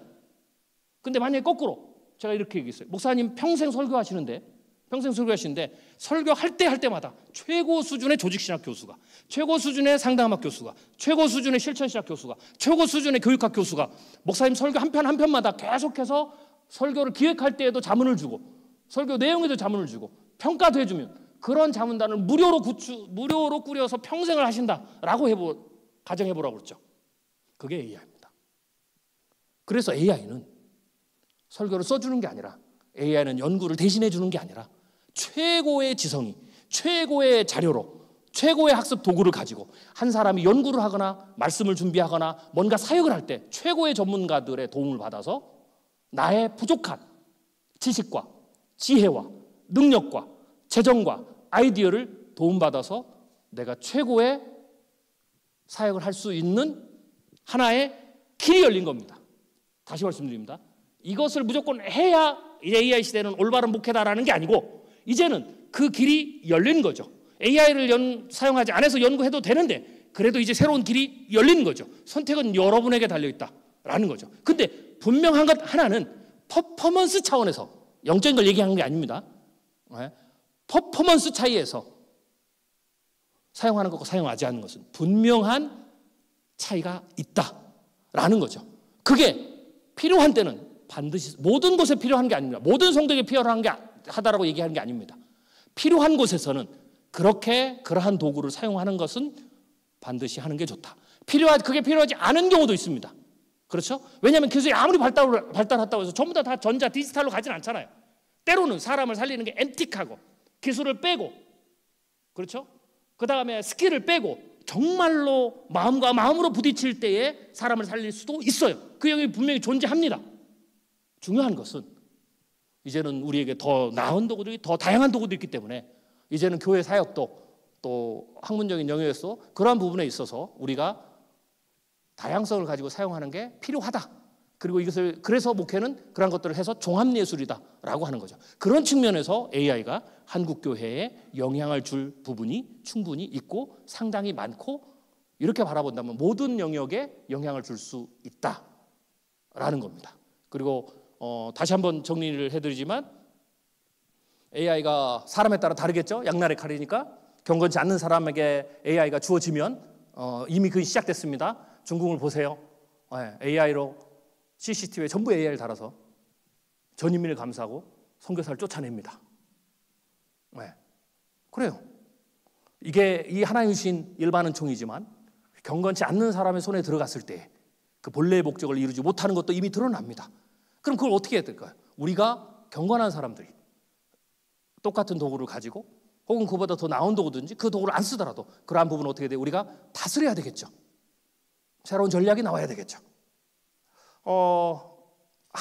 제가 한국교회 제가 뭐 교회 역사가는 아니지만 뭐 나름대로 제가 생각하는 게 있어서 2050 한국교회 다시 일어선다는 책에서는 한국교회의 지금까지의 성장을 제가 세 단계로 나눴습니다. 첫 번째 단계, 두 번째 단계 있었는데, 세 번째 단계가 양적으로 숫자적으로 가장 큰 폭발적인 붐을 이루었던 건데, 그게 전쟁 이후에 우리가 1970년 80년대에 일어났던 거죠. 한국의 경제가 살아나고 인구가 베이비부머 폭발적으로 성장하면서 그때 한국의 양적인 성장이 가장 폭발적으로 일어났는데, 그때 그 계기를 줬던 중요한 사건 중에 하나가, 그게 유일한 계기는 아니지만 계기를 줬던 사건 중에 하나가 빌리 그레이엄 목사님 한국에 오셔서 여의도 광장에서 100만 명 인파를 모아놓고 전도 집회를 했죠.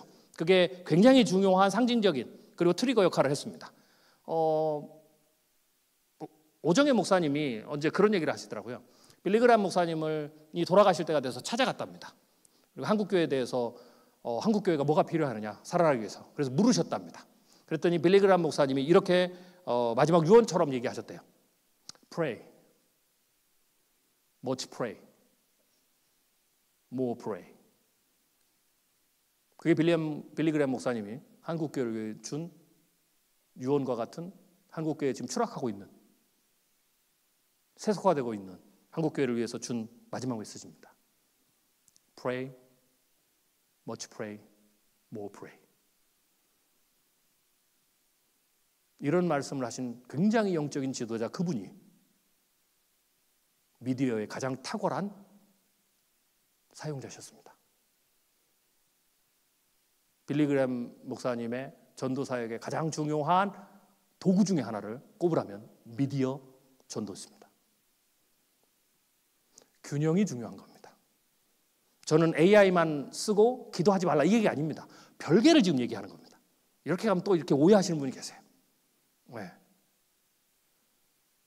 목회자는 이 시대의 컨텍스트에서 진리의 텍스트를, 그 컨텍스트 안에 있는 사람들의 모든 장벽을 깨부수면서 그들의 눈높이에서, 그들의 소통의 도구로, 그들보다 더 뛰어난 실력으로 주님의 말씀을 전달해야 되는 겁니다. 너무 저도 목회를 해봤지만요, 개척을 저도 10년인데 너무 어려운 문제예요. 제가 그때마다 뭘 느꼈냐면 좌절감을 느꼈습니다. 상담도, 내가 이렇게 상담해도 되나? 겨우 신학교에서 한두 과목 배운 건데 도대체 어떤 자신감으로 그렇게 상담을 하십니까? 내가 헤브리어 헬라어도 다 잊어버렸는데 내가 어떤 자신감으로 이게 하나님의 말씀이라고 가르칩니까?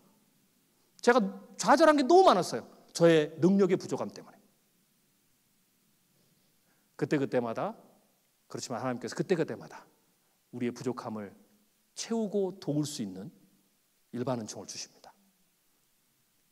저는 초개인화 시대에 가장 중요한 도구 중에 하나가 AI라고 봅니다. 왜? AI의 가장 파운데이션한 역량이 초개인화거든요.